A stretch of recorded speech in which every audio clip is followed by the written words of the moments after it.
1 Maccabees, read by Paul Martin from the Catholic Public Domain version of the Bible.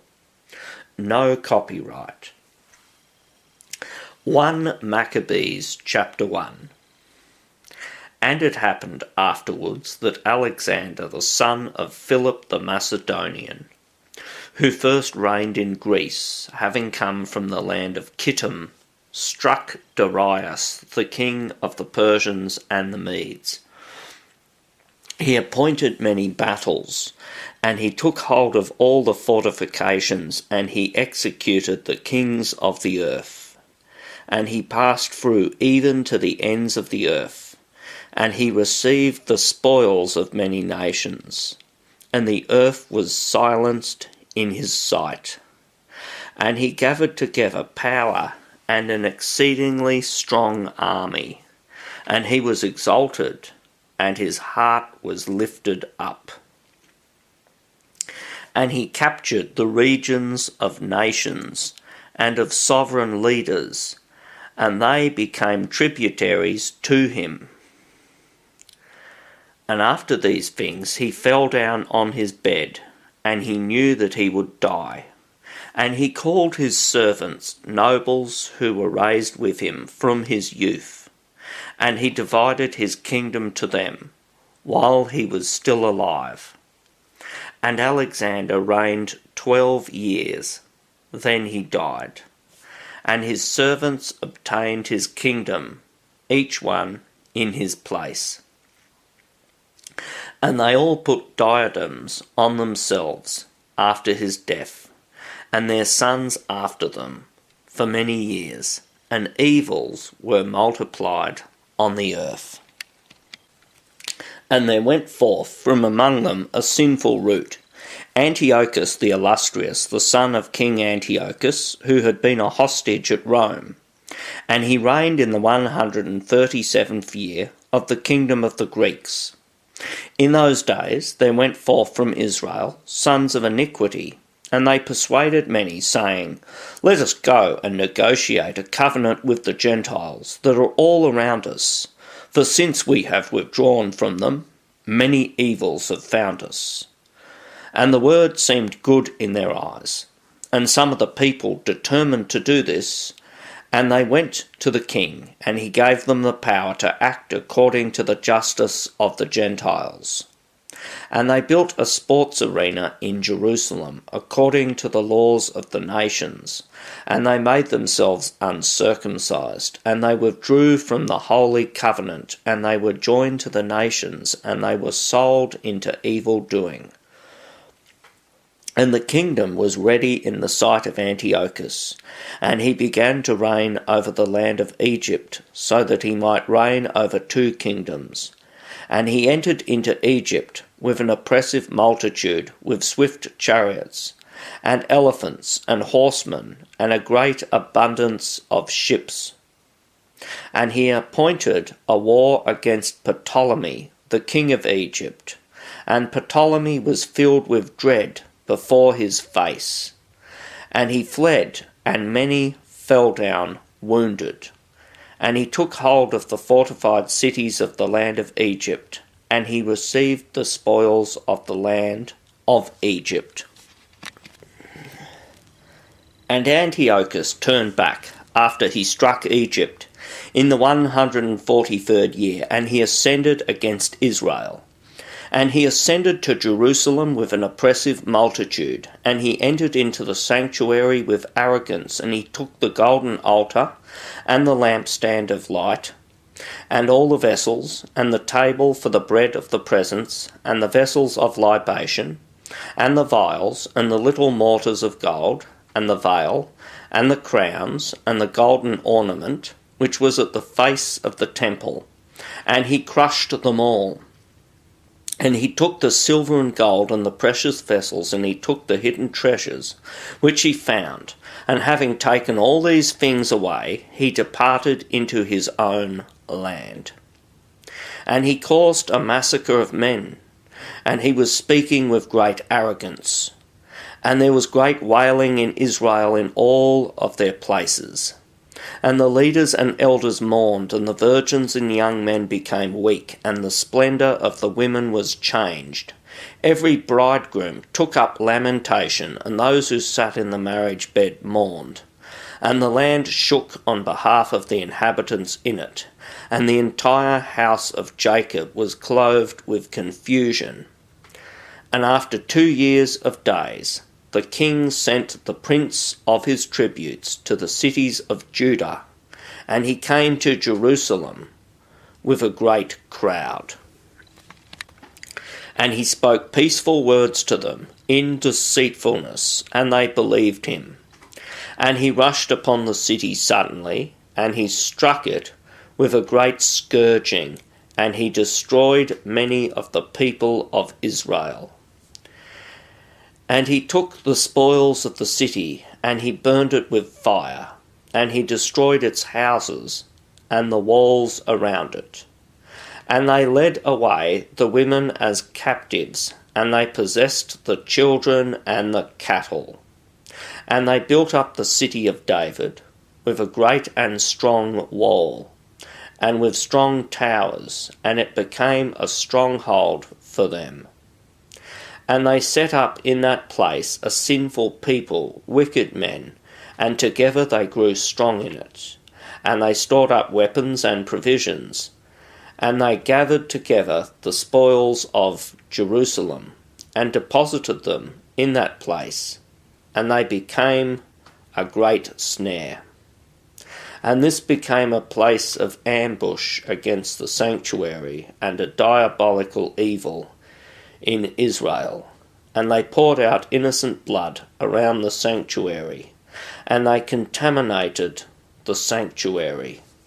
And the inhabitants of Jerusalem fled because of them, and the city became the dwelling place of outsiders, and she became a stranger to her own offspring, and her own children abandoned her.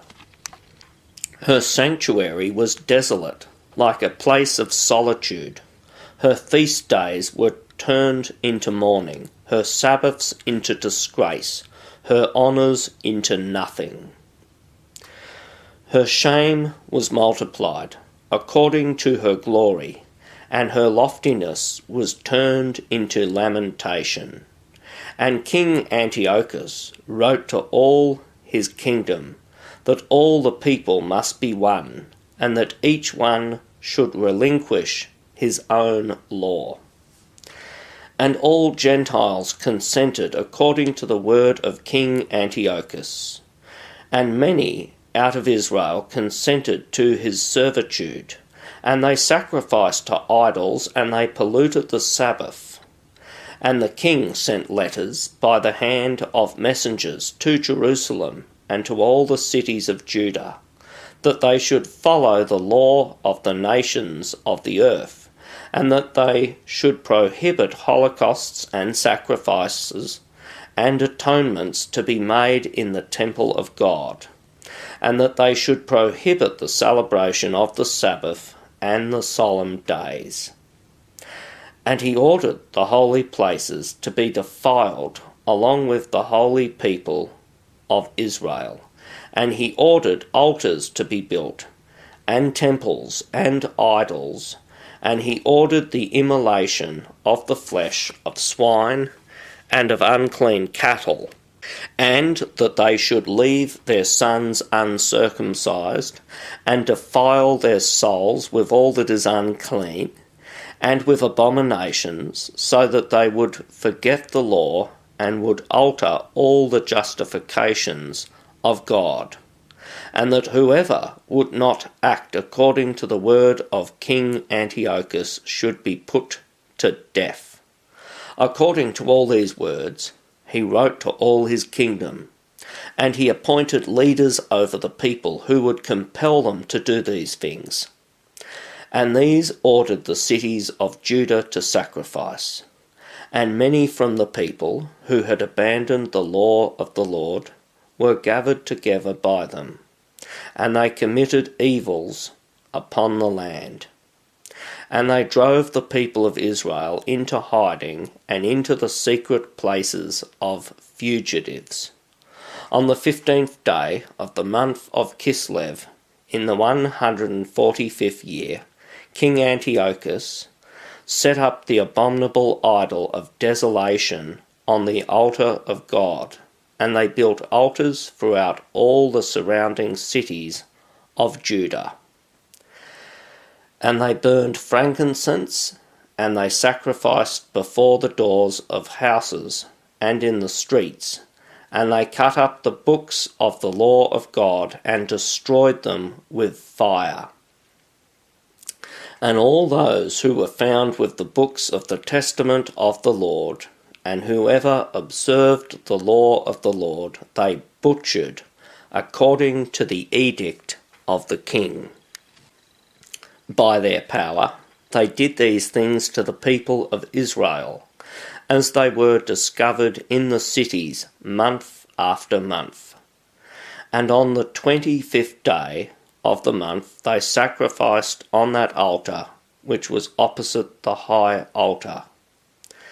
And the women who circumcised their sons were butchered according to the order of King Antiochus. And they suspended the children by their necks in all their houses, and those who had circumcised them they butchered. And many of the people of Israel decided within themselves that they would not eat unclean things, and they chose to die rather than to be defiled with unclean foods. And they were not willing to infringe upon the holy law of God, and they were butchered. And there was a very great wrath upon the people. Chapter 2. In those days there rose up Mattathias, the son of John, the son of Simeon, a priest of the sons of Joarib, from Jerusalem, and he settled on the mountain of Modin. And he had 5 sons, John, who was surnamed Gaddai, and Simon, who was surnamed Thassi, and Judas, who was called Maccabees, and Eleazar, who was surnamed Avaran, and Jonathan, who was surnamed Athas. These saw the evils that were done among the people of Judah and in Jerusalem.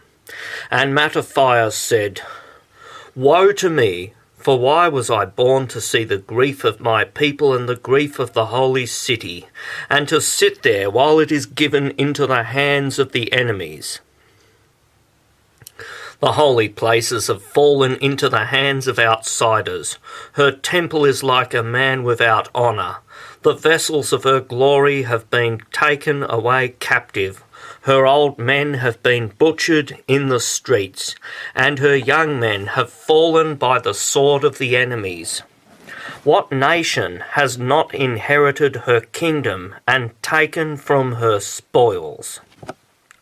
All her beauty has been taken away. She who was free has become a slave. And behold, our sanctuary, and our beauty, and our splendour has been desolated, and the Gentiles have defiled them. Therefore, what is it to us that we still live?" And Mattathias and his sons tore their garments, and they covered themselves with haircloth, and they lamented greatly. And those who had been sent from King Antiochus came to that place to compel those who fled into the city of Modin to immolate and to burn frankincense and to depart from the law of God. And many of the people of Israel consented and came to them, but Mattathias and his sons stood firm. And those who had been sent from Antiochus, responding, said to Mattathias, "You are a ruler, and very splendid, and great in this city, and you are adorned with sons and brothers. Therefore, approach first, and carry out the order of the king, as all the nations have done, and the men of Judah, and those who remained in Jerusalem, And you and your sons will be among the friends of the king, and enriched with gold and silver and many gifts. And Maccabees responded, and he said with a loud voice, even if all nations obey King Antiochus, so that each one departs from the service of the law of his fathers and consents to his commandments, I and my sons and my brothers will obey the law of our fathers. May God be forgiving to us. It is not useful for us to abandon the law and the justices of God.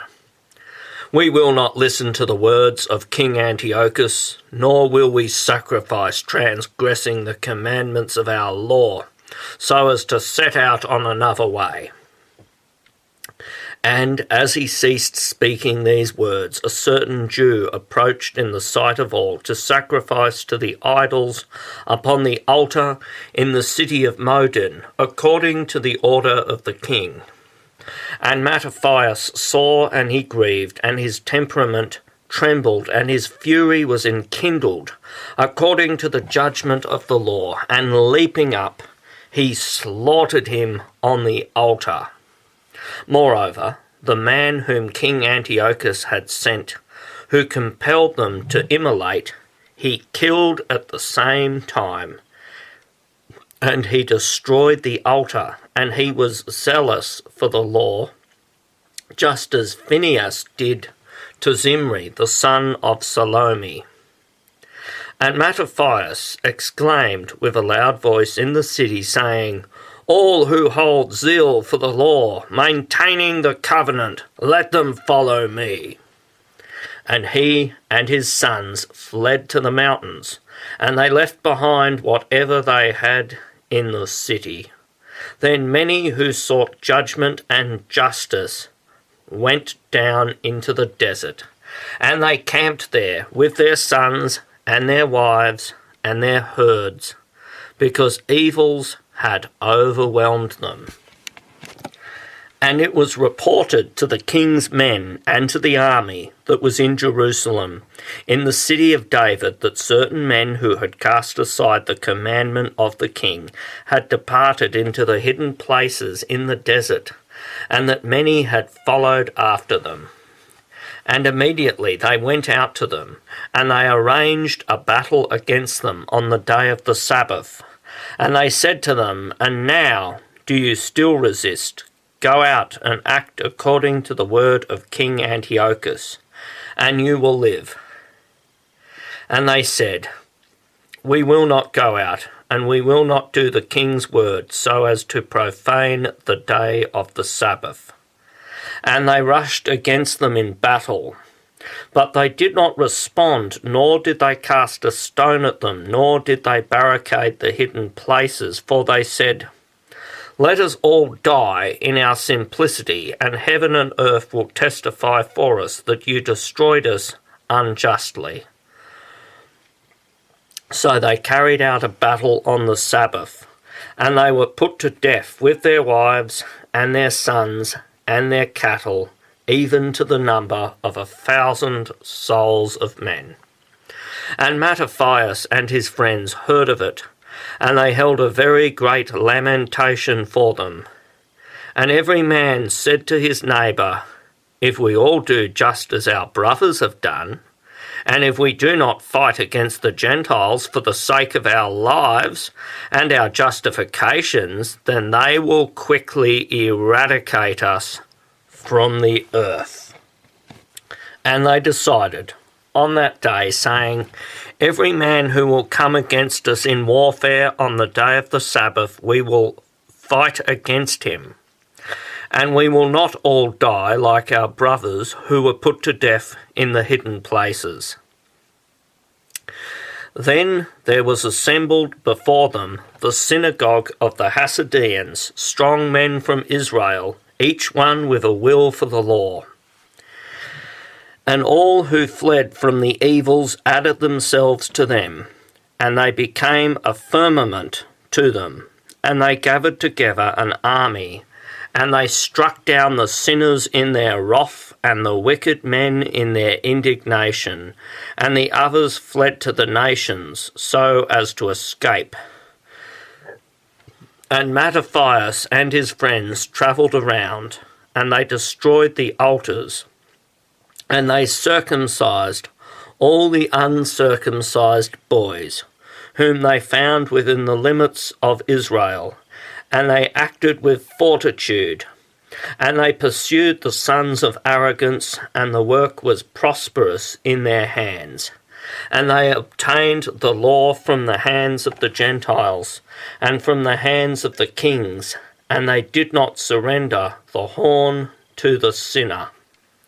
Then the days drew near when Maccabees would die, and he said to his sons, "Now arrogance and chastisement have been strengthened, and it is a time of overturning, and of the wrath of indignation. Now therefore, O sons, be imitators of the law, and give your lives for the sake of the covenant of your fathers, and call to mind the works of the fathers which they have done in their generations, and you will receive great glory and an eternal name. Was not Abraham found to be faithful in temptation, and so it was accounted to him as justice? Joseph, in the time of his anguish, kept the commandment, and he was made ruler of Egypt. Phinehas, our father, being zealous in the zeal of God, received the covenant of an eternal priesthood. Jesus, since he fulfilled the word, was made a commander in Israel. Caleb, since he testified in the assembly, received an inheritance.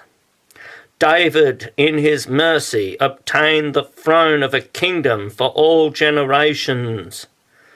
Elijah, since he was zealous with a zeal for the law, was received into heaven. Hananiah and Azariah and Mishael, by believing, were delivered from the flame. Daniel, in his simplicity, was delivered from the mouth of the lions. And so consider that through generation after generation of all those who trusted in him, none have failed in strength. And fear not the words of a sinful man, for his glory is dung and worms. Today he is extolled, and tomorrow he will not be found, because he has returned into his earth, and his thinking has perished. Therefore, you sons, be strengthened, and act manfully in the law, for by it you shall become glorious. And behold, I know that your brother Simon is a man of counsel. Heed him always, and he will be a father to you. And Judas Maccabeus, who has been strong and resourceful from his youth, let him be the leader of your militia, and he will manage the war of the people. And you shall add to yourselves all who observe the law, and you shall claim the vindication of your people. Render to the Gentiles their retribution, and pay attention to the precepts of the law. And he blessed them, and he was added to his fathers. And he passed away in the 146th year, and he was buried by his sons in the sepulchres of his fathers in Modin, and all Israel mourned for him with a great mourning. Chapter 3. And his son Judas, who was called Maccabeus, rose up in his place, and all his brothers assisted him, along with all those who had joined themselves to his father. And they fought the battle of Israel with rejoicing, and he expanded the glory of his people, and he clothed himself with a breastplate like a giant, and he surrounded himself with his weapons of war in battles, and he protected the camp with his sword. In his actions he became like a lion, and like a young lion roaring in the hunt. And he pursued the wicked and tracked them down, and those who disturbed his people he burned with fire. And his enemies were repelled by the fear of him, and all the workers of iniquity were troubled, and salvation was well directed in his hand. And he provoked many kings, and he gave joy to Jacob by his works, and his memory will be a blessing for all generations. And he travelled through the cities of Judah, and he destroyed the impious out of them. And he turned wrath away from Israel. And he was renowned even to the utmost part of the earth. And he gathered together those who were perishing. And so Apollonius gathered together the Gentiles with a numerous and great army from Samaria to make war against Israel. And Judas knew about it, and he went forth to meet him, and he struck him and killed him, and many fell down wounded, and the rest fled away. And he took away their spoils, and Judas took possession of the sword of Apollonius, and he fought with it during all his days. And Seron, the leader of the army of Syria, heard that Judas had gathered together a company of the faithful and an assembly with him. And he said, I will make a name for myself, and I will be glorified in the kingdom, and I will defeat Judas in warfare, and those who are with him, who have spurned the word of the king. And he prepared himself, and the camp of the impious went up with him, with strong auxiliaries, so as to act with vengeance upon the sons of Israel. And they approached even as far as Beth-horon. And Judas went forth to meet him with a few men. But when they saw the army coming to meet them, they said to Judas, How will we few be able to fight against so great and so strong a multitude, even though we are weakened by fasting today? And Judas said, It is easy for many to be enclosed in the hands of a few, for there is no difference in the sight of the God of heaven to liberate by means of many or by means of few. For victory in warfare is not in the multitude of the army, but in the strength from heaven. They come to us with a contemptuous multitude and with arrogance in order to destroy us with our wives and our sons and to despoil us. In truth, we will fight on behalf of our souls and our laws, and the Lord himself will crush them before our face. But as for you, do not fear them. And as soon as he had ceased speaking, he attacked them suddenly, and Seron and his army were crushed in his sight. And he pursued him from the descent of Beth-horon, even to the plains, and 800 of their men were cut down, but the rest fled into the land of the Philistines. And the fear and dread of Judas, as well as his brothers, fell upon all the nations around them. And his name reached even to the king, and all the nations told stories of the battles of Judas. But when King Antiochus heard these accounts, he was very angry to his very soul, and he sent and gathered together forces from his entire kingdom, a very strong army. And he opened his treasury, and he gave out stipends to the army for a year, and he commanded them to make ready for all things. And he saw that the money from his treasures had failed, and that the tributes of the country were small because of the dissension and the scourging that he had caused on earth in order to take away the legitimate laws which had been since the first days. And he feared, lest he not have enough the second time as the first, for expenses and gifts which he had given before with a liberal hand. For his excesses were more than the kings who had been before him. And he was alarmed to his very soul, and he intended to go into Persia, and to take tributes from the regions, and to gather together much money. And he left behind Lysias, a nobleman of royal family, to preside over the kingdom from the river Euphrates even to the river of Egypt, and to raise his son Antiochus until he would return. And he handed over to him half of the army and the elephants.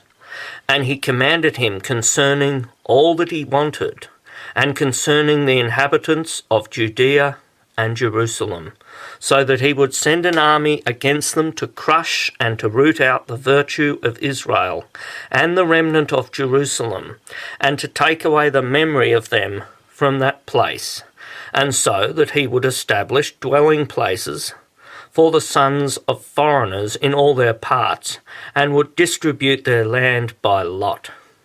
And so the king took the remaining part of the army, and he went forth from Antioch, the city of his kingdom, in the 147th year, and he crossed over the river Euphrates, and he travelled through the upper regions.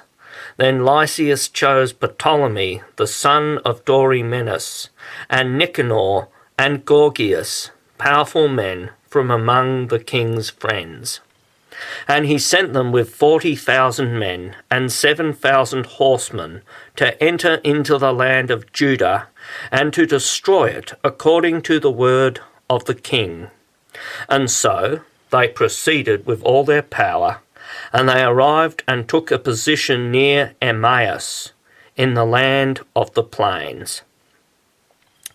And the merchants of the regions heard of their name, and they took very much silver and gold and servants, and they came into the camp to take the sons of Israel into servitude. And armies from Syria and from the lands of foreigners were added to them. And Judas and his brothers saw that evils were being multiplied, and that armies had been positioned near their borders, and they knew the words of the king, which ordered the people to be put to death and to be utterly consumed. And they said, each one to his neighbour, "Let us relieve the dejection of our people, and let us fight on behalf of our people and our sacred places." And an assembly was gathered together, so that they would be prepared for battle, and so that they could pray and ask for mercy and compassion. Now Jerusalem was not inhabited, but was like a desert.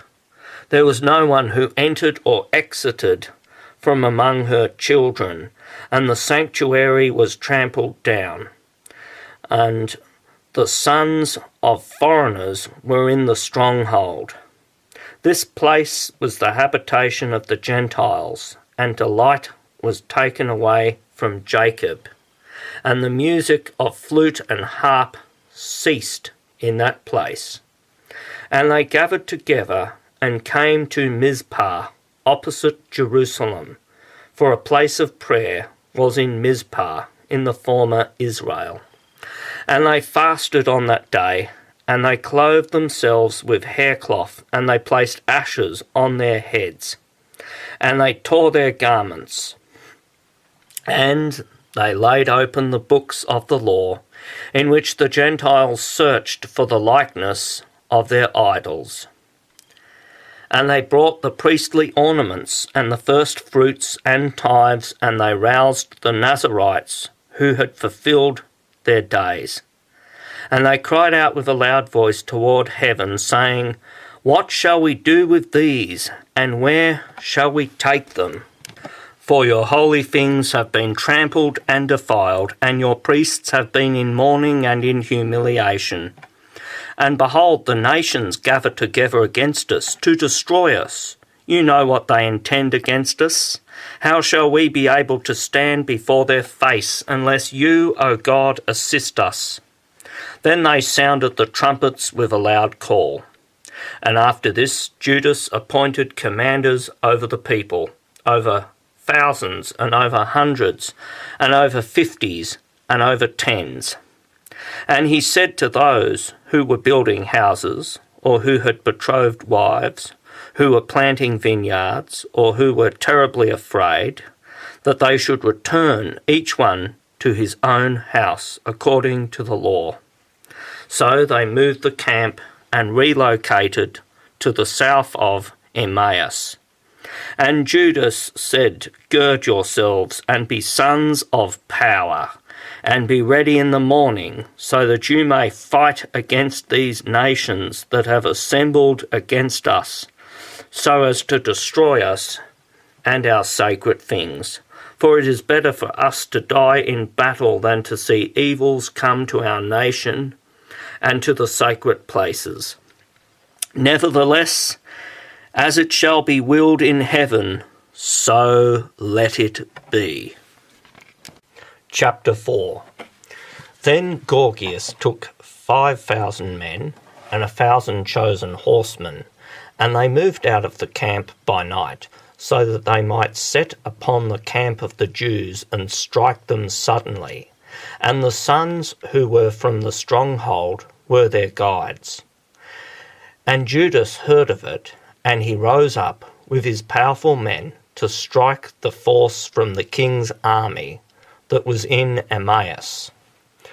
For the army was still dispersed from the camp, and Gorgias came by night into the camp of Judas and found no one, and he sought them in the mountains, for he said, "These men flee from us."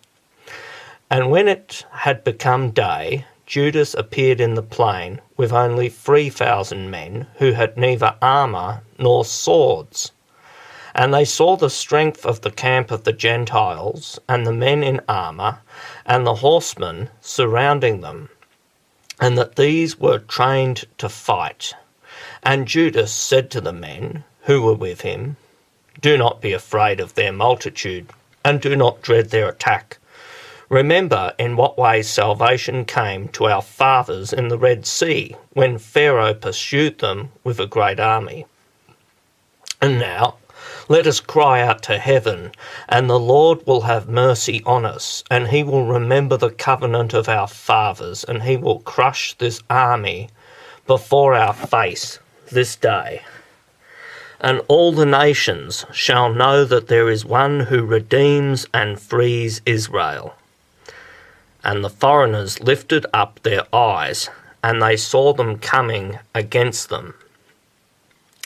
And they went out of the camp into battle, and those who were with Judas sounded the trumpet. And they came together, and the Gentiles were crushed, and they fled into the plains. But the last of them all fell by the sword, and they pursued them even to Gazara, and even to the plains of Idumea, and Azotus and Jamnia. And there fell from them as many as 3,000 men. And Judas returned, with his army following him, and he said to the people, "Do not desire the spoils, for there is war before us. And Gorgias and his army are near us on the mountain. But stand firm now against our enemies, and fight against them, and you shall take the spoils afterwards securely." And while Judas was speaking these words, behold, a certain part of them appeared, looking out from the mountain. And Gorgias saw that his men were put to flight, and that they had set up fire to the camp, for the smoke that he saw declared what had happened.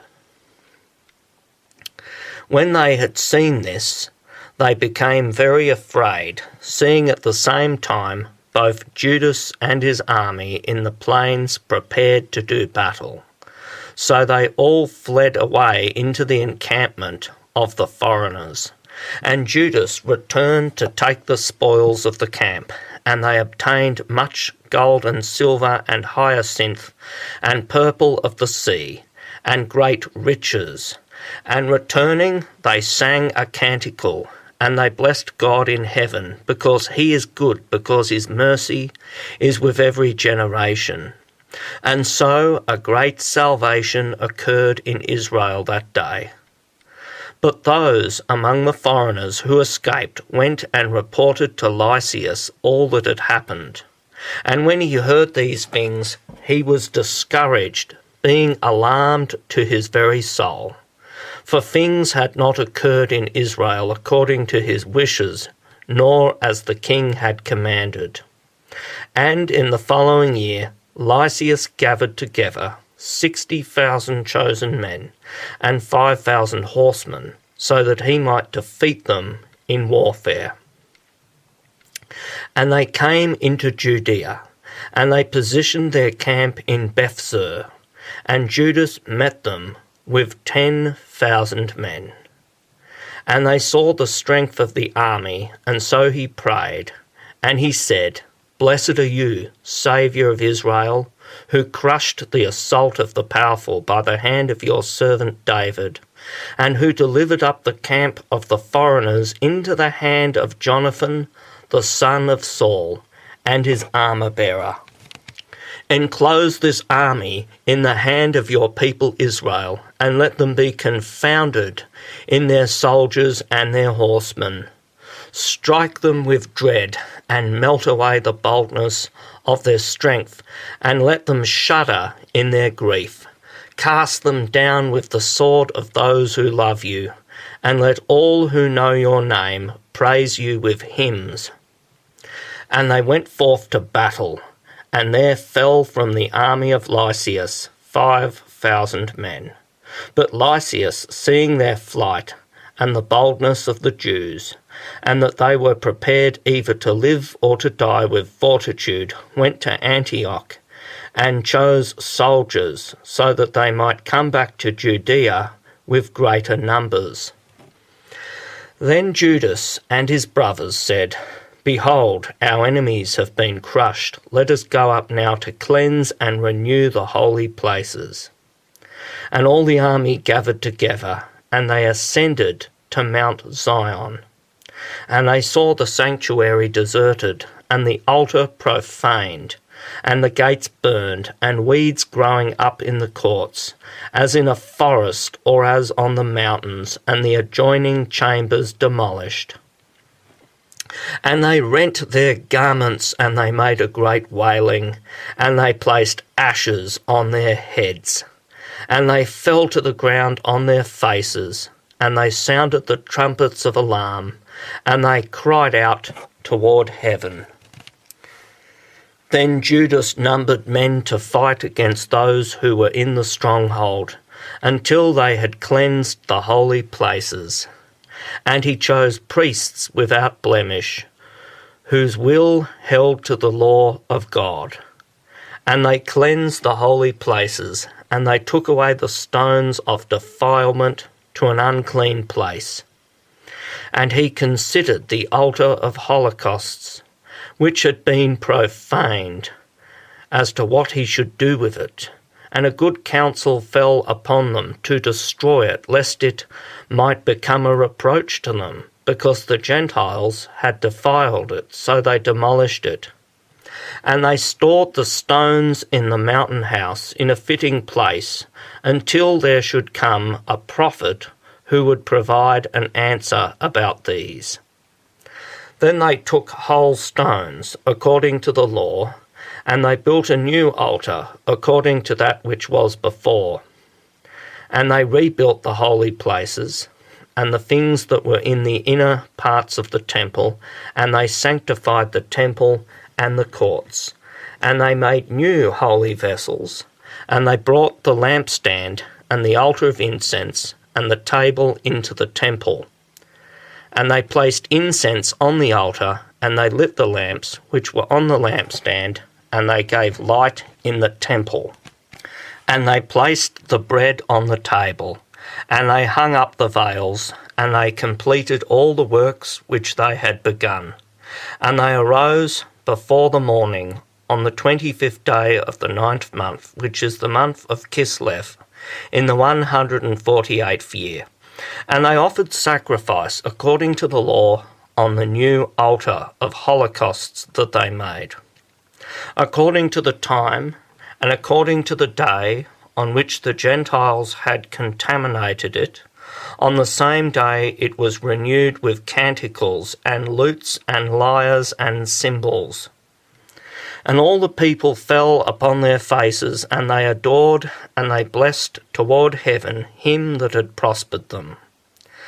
And they kept the dedication of the altar for 8 days, and they offered holocausts with joy and sacrifices of salvation and praise. And they adorned the face of the temple with crowns of gold and small shields, and they dedicated the gates and the adjoining chambers, and they set up doors on them. And there was very great rejoicing among the people, and the disgrace of the Gentiles was averted. And Judas and his brothers and all the assembly of Israel decreed that the day of the dedication of the altar must be kept in its time from year to year for 8 days, from the 25th day of the month of Kislev, with joy and gladness. And they built up at that time Mount Zion with high walls and strong towers all around, lest the Gentiles should at any time come and trample upon it, as they did before. And he stationed a garrison there to keep it, and he fortified it in order to guard Bethsur, so that the people might have a fortification opposite the face of Idumea. Chapter 5. And it happened that when the surrounding nations heard that the altar and the sanctuary had been rebuilt as before, they were very angry, and they intended to destroy the people of Jacob that were among them, and they began to kill some of the people and to persecute them. Then Judas defeated in warfare the sons of Esau in Idumea, and those who were in Acrabattene, because they besieged the Israelites, and he struck them with a great scourging.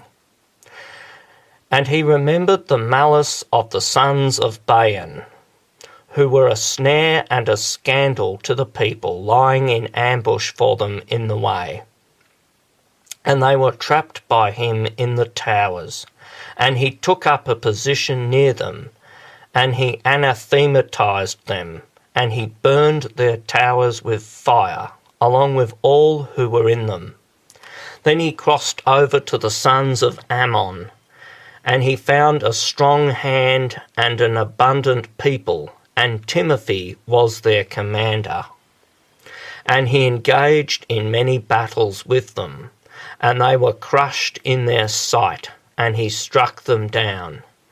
And he seized the city of Jazer, and her sister cities, and he returned to Judea. And the Gentiles who were in Gilead gathered together against the Israelites who were within their borders to take them away, and so they fled into the fortress of Dathema. And they sent letters to Judas and his brothers, saying, "The Gentiles all around have been gathering together against us to carry us away, and they are preparing to come and occupy the fortress into which we have fled. And Timothy is the commander of their army. Now therefore, come and rescue us from their hands, for many of us have fallen, and all our brothers who were in the places of Tob have been put to death, and they have led away as captives their wives and their children and their spoils, and they have slain nearly 1,000 men in that place."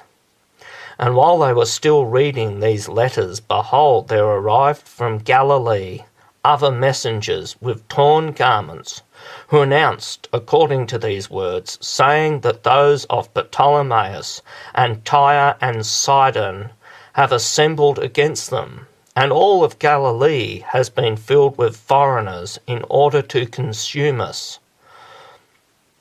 So then, when Judas and the people heard these words, a great assembly came together to consider what they should do for their brothers who were in trouble and were being assailed by them. And Judas said to Simon his brother, "Choose men for yourself, and go and free your brothers in Galilee. But I and my brother Jonathan will go into the country of Gilead." And he left behind Joseph, son of Zachariah, and Azariah, as commanders of the people, with the remainder of the army in Judea to guard it. And he instructed them, saying, "Take charge of this people, but do not go to war against the Gentiles until we return." Now 3,000 men were divided to Simon to go into Galilee, but 8,000 were divided to Judas to go into the land of Gilead. And Simon went into Galilee, and he engaged in many battles with the Gentiles, and the Gentiles were crushed before his face, and he pursued them even to the gates of Ptolemais. And there fell of the Gentiles nearly 3,000 men, and he took their spoils. And he took with him those who were in Galilee and in Arbata, with their wives and children and all that was theirs, and he led them into Judea with great rejoicing. And Judas Maccabees and Jonathan his brother crossed over the Jordan, and they travelled 3 days' journey through the desert. And the Nabateans met them, and they accepted them peacefully. And they described to them all that had happened to their brothers in the land of Gilead, and that many of them were trapped in Bozrah and Bosor and Elima, and in Chaspho and Machad and Carnaim. All these are large and fortified cities. Moreover, they were held in their grasp in the other cities of Gilead, and they had arranged to move their army on the next day to these cities and to seize them, and to destroy them all in one day. Then Judas and his army unexpectedly turned their path into the desert to Bosor, and they occupied the city, and he killed every male by the edge of the sword, and took all their spoils, and burned it with fire. And they arose from there by night, and they went forth all the way to the fortress. And it happened that at first light, when they lifted up their eyes, behold, there was a multitude of people, which could not be numbered, bringing ladders and machines in order to seize the fortress and to assault them. And Judas saw that the fight had begun, and the cry of the battle went up to heaven like a trumpet, and a great cry went out of the city. And he said to his army, "Fight today on behalf of your brothers." And he came with 3 companies behind them, and they sounded the trumpets, and they cried out in prayer. And the camp of Timothy knew that it was Maccabees, and they took flight before his face, and they struck them with a great scourging, and there fell from them in that day nearly 8,000 men. And Judas diverted to Mizpah, and he fought and seized it, and he killed all of its males, and he took its spoils, and he burned it with fire. From there he continued on, and he seized Castho, and Machad, and Bosor, and the rest of the cities of Gilead. But after these events, Timothy gathered together another army, and he positioned his camp opposite Raphon, across the torrent. And Judas sent men to catch sight of the army, and they reported back to him, saying, "All the nations that surround us have assembled before him with an exceedingly great army. And they have brought the Arabians as auxiliaries to them, and they have set up camp across the torrent in preparation to come against you in battle." And Judas went to meet them. And Timothy said to the leaders of his army, when Judas and his army approach close to the torrent of water, if he crosses over to us first, we will not be able to withstand him, for he will be able to prevail against us. If truly he is afraid to cross over, and so he sets up camp across the river, we will cross over to them and we will prevail against him. But when Judas approached close to the torrent of water, he stationed the scribes of the people near the torrent, and he commanded them, saying, Permit no man to stay behind, but let all come into the battle. And he crossed over to them first, and all the people went after him, and all the Gentiles were crushed before their face. And they threw away their weapons, and they fled to the temple that was in Carnaim. And he occupied that city, and he burned the temple with fire, along with all the things that were in it. And Carnaim was subdued, and it could not stand against the face of Judas. And Judas gathered together all the Israelites, who were in the land of Gilead, from the least even to the greatest, with their wives and children and a very great army, to come into the land of Judah. And they came as far as Ephron. And this was a great city, positioned at the entrance, strongly fortified, and there was no way to go around it, on the right or on the left, but the path was through the midst of it. And those who were in the city shut themselves in and barricaded the gates with stones. And so Judas sent to them with words of peace, saying, Let us cross through your land, to go into our own land, and no one will harm you. We will only cross through on foot. But they were not willing to open to them. Then Judas instructed a proclamation to be made in the camp that they would engage them, each one from the place where he was. And the men of the army drew close, and he assaulted that city all day and all night, and the city was delivered into his hand. And they destroyed every male with the edge of the sword, and he eradicated the city, and he took its spoils, and he crossed through the entire city over those who had been slain. Then they crossed over the Jordan to the great plain that is opposite the face of Bethshan. And Judas was gathering the stragglers and exhorting the people throughout the entire way until they came into the land of Judah. And they ascended to Mount Zion with joy and gladness, and they offered holocausts, because not one of them had fallen until they had returned in peace. Now, in the days that Judas and Jonathan were in the land of Gilead, and Simon his brother was in Galilee against the face of Ptolemaeus, Joseph the son of Zechariah and Azariah, the leader of the army, heard good things about the battles that were fought.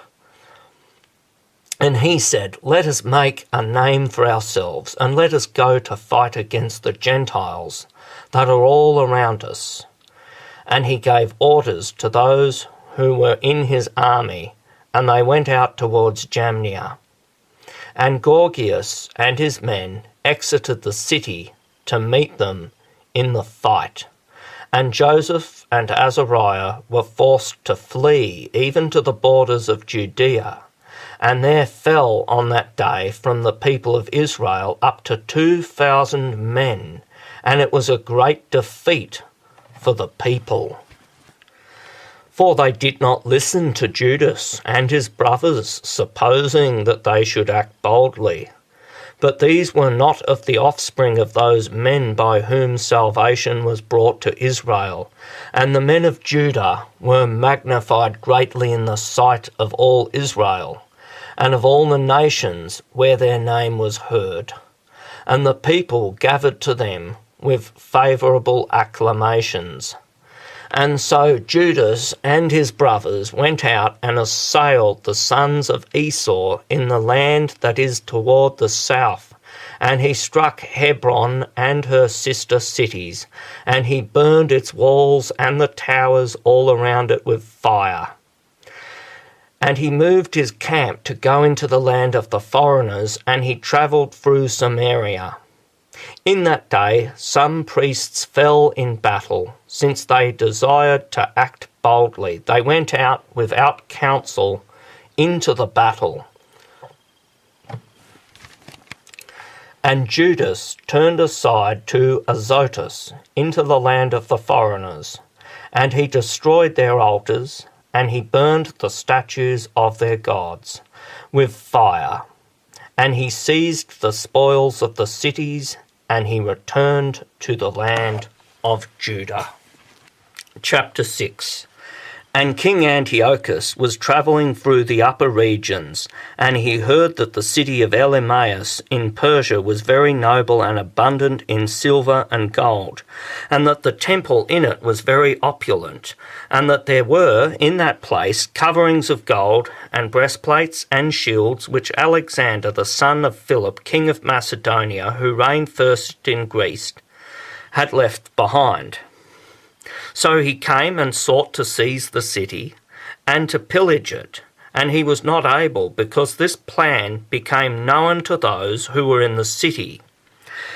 And they rose up in battle, and he fled away from there, and he departed with great sadness, and he returned into Babylon.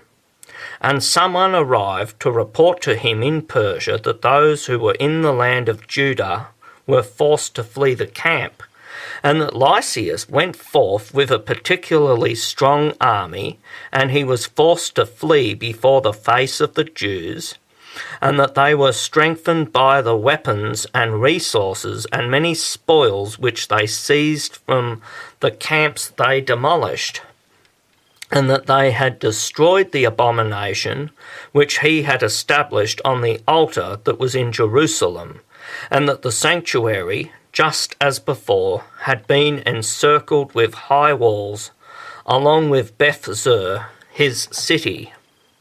And it happened that, when the king heard these words, he was terrified and very moved, and he fell down on his bed, and he fell into feebleness out of grief, for it had not happened to him as he had intended. And he was in that place through many days, for a great grief was renewed in him, and he concluded that he would die. And he called all his friends, and he said to them, "Sleep has withdrawn from my eyes, and I am declining, and my heart has collapsed out of anxiety. And I said in my heart, how much trouble has come to me, and what floods of sorrow there are, where I am now. I used to be cheerful and beloved in my power. Truly now I remember the evils that I did in Jerusalem, from which place I also took away all the spoils of gold and silver that were in it. And I sent to carry away the inhabitants of Judah without cause. Therefore I know that it is because of this that these evils have found me. And behold, I perish with a great sorrow in a foreign land." Then he called Philip, one of his friends, and he placed him first over all his kingdom. And he gave him the diadem, and his robe, and his ring, so that he would guide Antiochus his son, and raise him, and so that he would reign. And King Antiochus died there, in the 149th year. And Lysias knew that the king was dead, and he appointed Antiochus his son to reign, whom he had raised from adolescence, and he called his name Eupator. And those who were in the stronghold had enclosed the Israelites by surrounding the holy places, and they continually sought to do evil to them, and to support the Gentiles. And Judas intended to disperse them, And he called together all the people in order to besiege them. And they came together and besieged them in the 150th year. And they made catapults and other machines. And certain ones of these who were besieged escaped, and some of the impious out of Israel joined themselves to them. And they went to the king, and they said, "How long will you not act with judgment and vindicate our brothers? We resolve to serve your father, and to walk according to his precepts, and to obey his edicts. And because of this, the sons of our people have alienated themselves from us, and they have put to death as many of us as they could find, and they have torn apart our inheritances. And they have not extended their hand against us only, but also against all within our borders. And behold, this day they have taken a position near the stronghold of Jerusalem to occupy it, and they have fortified the stronghold of Bethsur. And unless you quickly act to prevent them, they will do greater things than these, and you will not be able to subdue them." And the king was angry when he heard this, and he called together all his friends and the leaders of his army, and those who were over the horsemen. But there even came to him mercenary armies from other kingdoms and from the islands of the sea. And the number of his army was 100,000 footmen, and 20,000 horsemen, and 32 elephants trained for battle. And they travelled through Idumea, and they took a position near Bethsur, and they fought for many days. And they made machines of war, but they came out and burnt them with fire, and they fought manfully. And Judas departed from the stronghold, and he moved the camp to Beth Zechariah, opposite the camp of the king. And the king rose up before it was light, and he forced his troops to march toward the way of Beth Zechariah. And the armies prepared themselves for battle, and they sounded the trumpets, and they showed the elephants the blood of grapes and mulberries to provoke them to fight. And they divided the beasts by the legions, and there stood by every elephant 1,000 men, with shields joined together, and with brass helmets on their heads, and 500 well-ordered horsemen were chosen for every beast. These were ready beforehand, and wherever the beast was, they were there, and whenever it moved, they moved, and they did not depart from it. Moreover, upon them there were strong wooden turrets, watching over every beast, with machines upon them, and on them were 32 valiant men, who fought from above, and an Indian to rule each beast. And the rest of the horsemen he stationed here and there in 2 parts, with trumpets to stir up the army, and to urge on those who were slow to move within its legions. And so, when the sun reflected off the shields of gold and of brass, the mountains were resplendent from them, and they glowed like lamps of fire. And part of the king's army was divided to the high mountains, and the other part to the low places. And they went forth with order and caution. And all the inhabitants of the land were shaken at the voice of their multitude, and at the advance of the company, and at the clash of the armour. For the army was very great and strong. And Judas and his army drew near for battle, and there fell of the king's army 600 men. And Eleazar the son of Saurah saw one of the beasts shielded with the king's shield, and it was higher than the other beasts. So it seemed to him that the king must be on it. and he gave himself for the freedom of his people, and to obtain for himself a name in eternity. And he ran up to it boldly in the midst of the legion, killing on the right and on the left. And they fell down before him on this side and that. And he went between the feet of the elephant and put himself under it, and he killed it, and it fell to the ground upon him, and he died there. And seeing the strength of the king and the forcefulness of his army, they turned themselves away from them.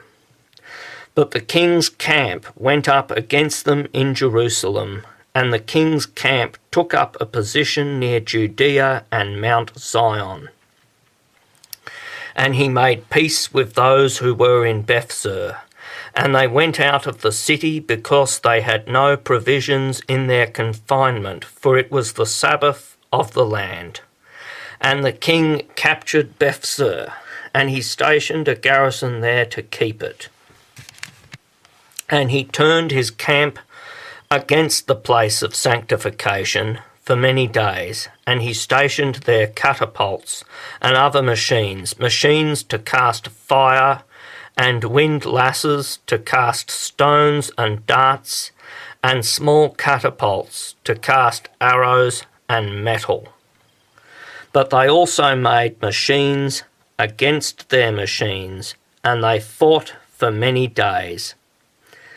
But there were no foods in the city, because it was the 7th year, and those who had remained in Judea were from the Gentiles, so they consumed all that they had left from what had been stored up.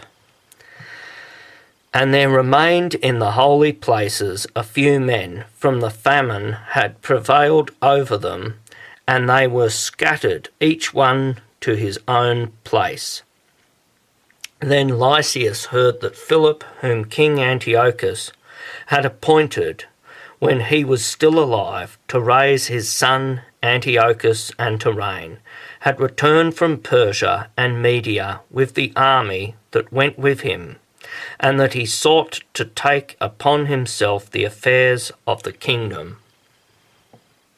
He hurried to go and to say to the king and the commanders of the army, "We are weakened every day, and our food is limited, and the place that we besiege is strong, and it is incumbent upon us to put the kingdom in order.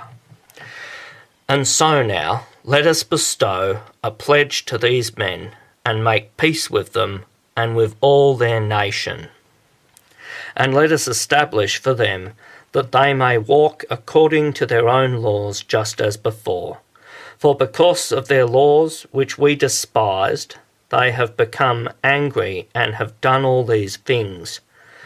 And the idea was pleasing in the sight of the king and the leaders. And he sent to them to make peace, and they accepted it. And the king and the leaders swore to them, and they went out of the stronghold. Then the king entered into Mount Zion, and saw the fortifications of the place.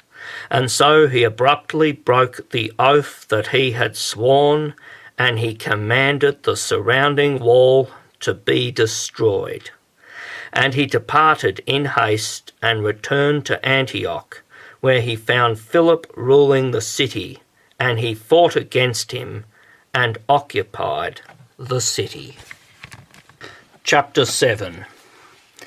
In the 151st year, Demetrius the son of Seleucus departed from the city of Rome, and he went up with a few men to a maritime city, and he reigned there. And it happened that, as he entered into the house of the kingdom of his fathers, the army captured Antiochus and Lysias to bring them to him. And the matter became known to him, and he said, "Do not show me their face." And so the army killed them, and Demetrius sat upon the throne of his kingdom. And there came to him iniquitous and impious men from Israel, and Alchemus was their leader, who wanted to be made a priest. And they accused the people to the king, saying, Judas and his brothers have destroyed all your friends, and he has scattered us from our land. Now therefore send a man whom you trust, and let him go and see all the destruction he has done to us and to the regions of the king, and let him punish all his friends and their helpers. And so the king chose from among his friends Maccabees, who ruled across the great river in the kingdom, and who was faithful to the king, and he sent him to see the destruction that Judas had done. Moreover, he appointed the wicked Alchemus to the priesthood, and he commanded him to take revenge on the sons of Israel. And they rose up and came forth with a great army into the land of Judah.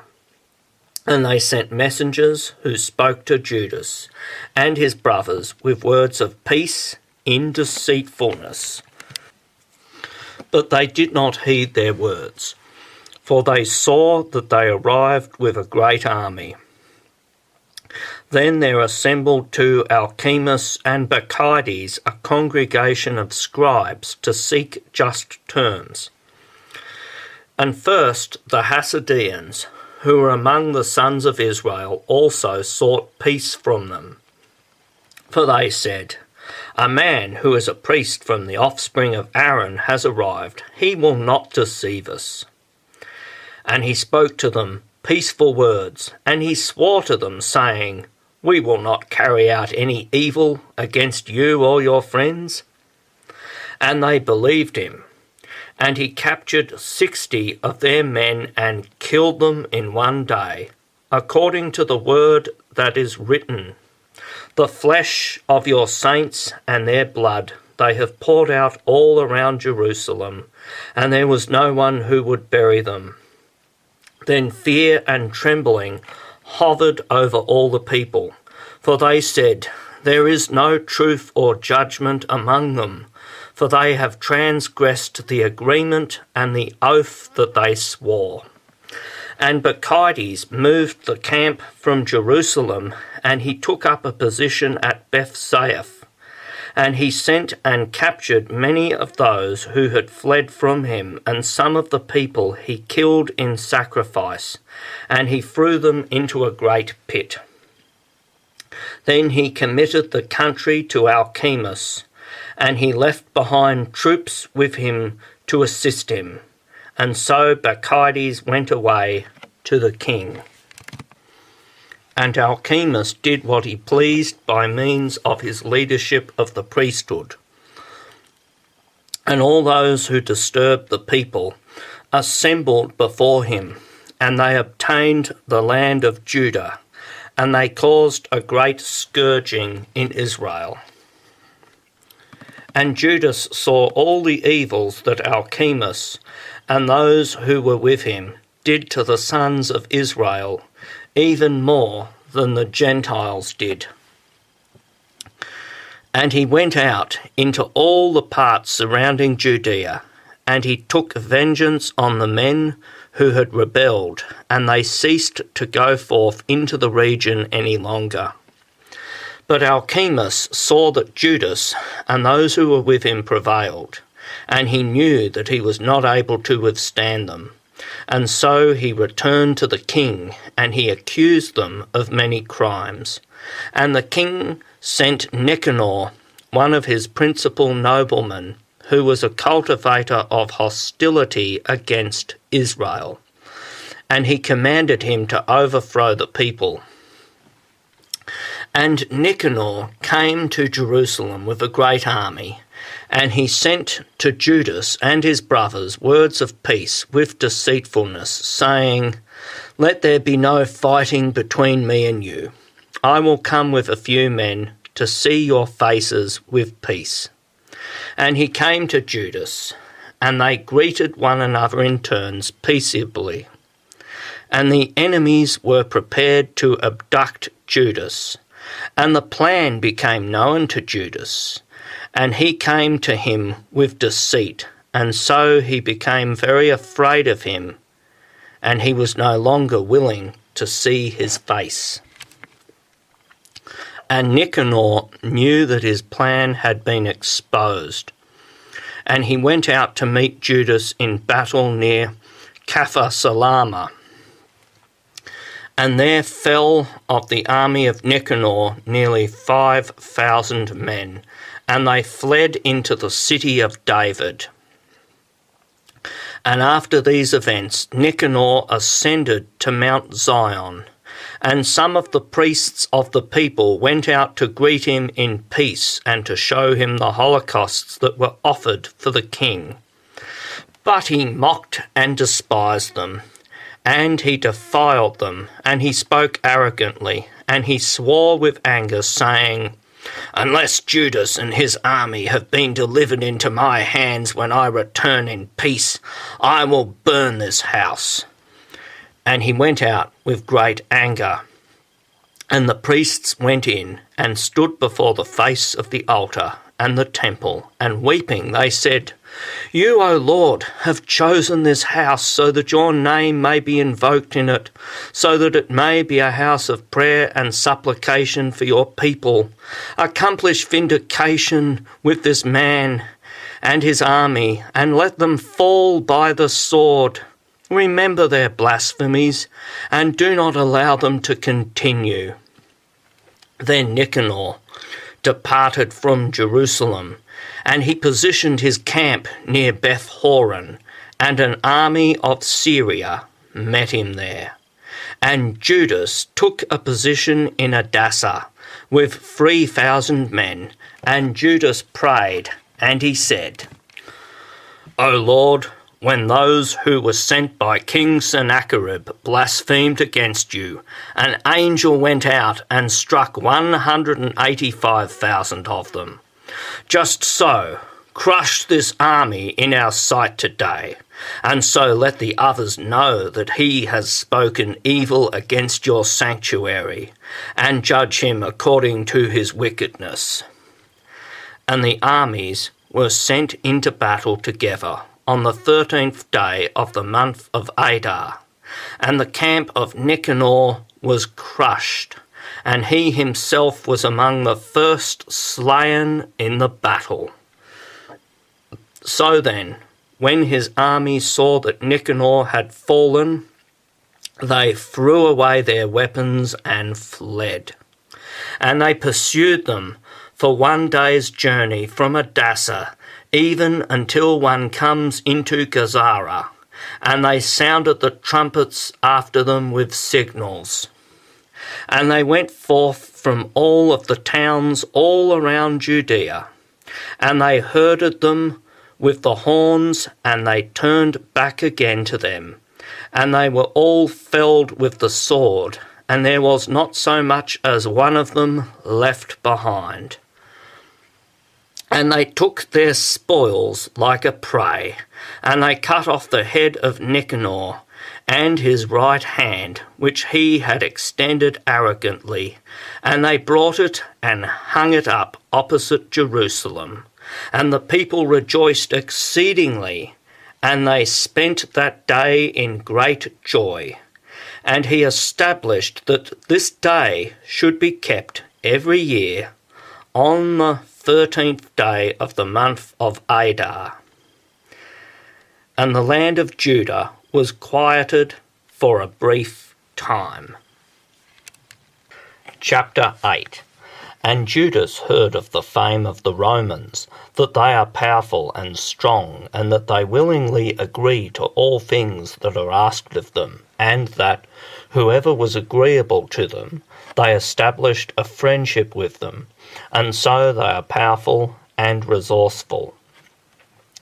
And they heard of their battles, and the successful works that they had accomplished in Galatia, how they had subdued them and brought them under tribute, and what great things they had accomplished in the region of Spain, and that they had driven under their power the mines of silver and gold which are there, and that they had obtained possession of the entire place by their counsel and patience, and that they had overcome places that were very far from them, and kings who came against them from the ends of the earth, and had crushed them, and struck them with a great scourging, while the rest paid tribute to them every year.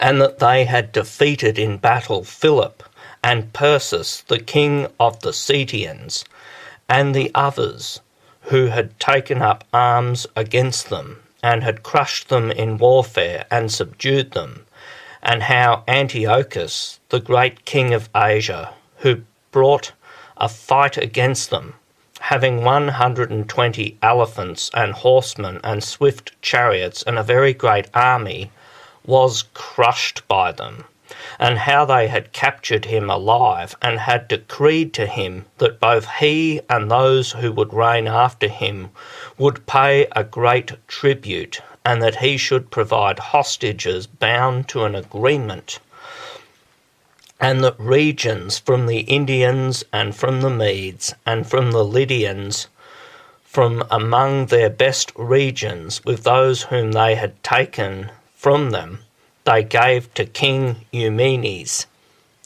And those who were in Greece wanted to go out and defeat them, but they became aware of this plan, and so they sent one general to them, and he fought against them, and many of them fell, and they led into captivity their wives and their sons, and they despoiled them, and took possession of their land, and they destroyed their walls, and drove them into servitude, even to this day. And the remaining kingdoms and islands which at any time had resisted them, they destroyed and drove under their power. But with their friends, and with those who remained at peace with them, they maintained friendship and conquered kingdoms, those that were near and those that were far off. For all those who heard of their name were afraid of them. In fact, whomever they wanted to help become ruler, these reigned, but whomever they wanted they deposed from the kingdom, and they were greatly exalted. And of all these none wore a diadem, or was clothed in purple to be magnified in this.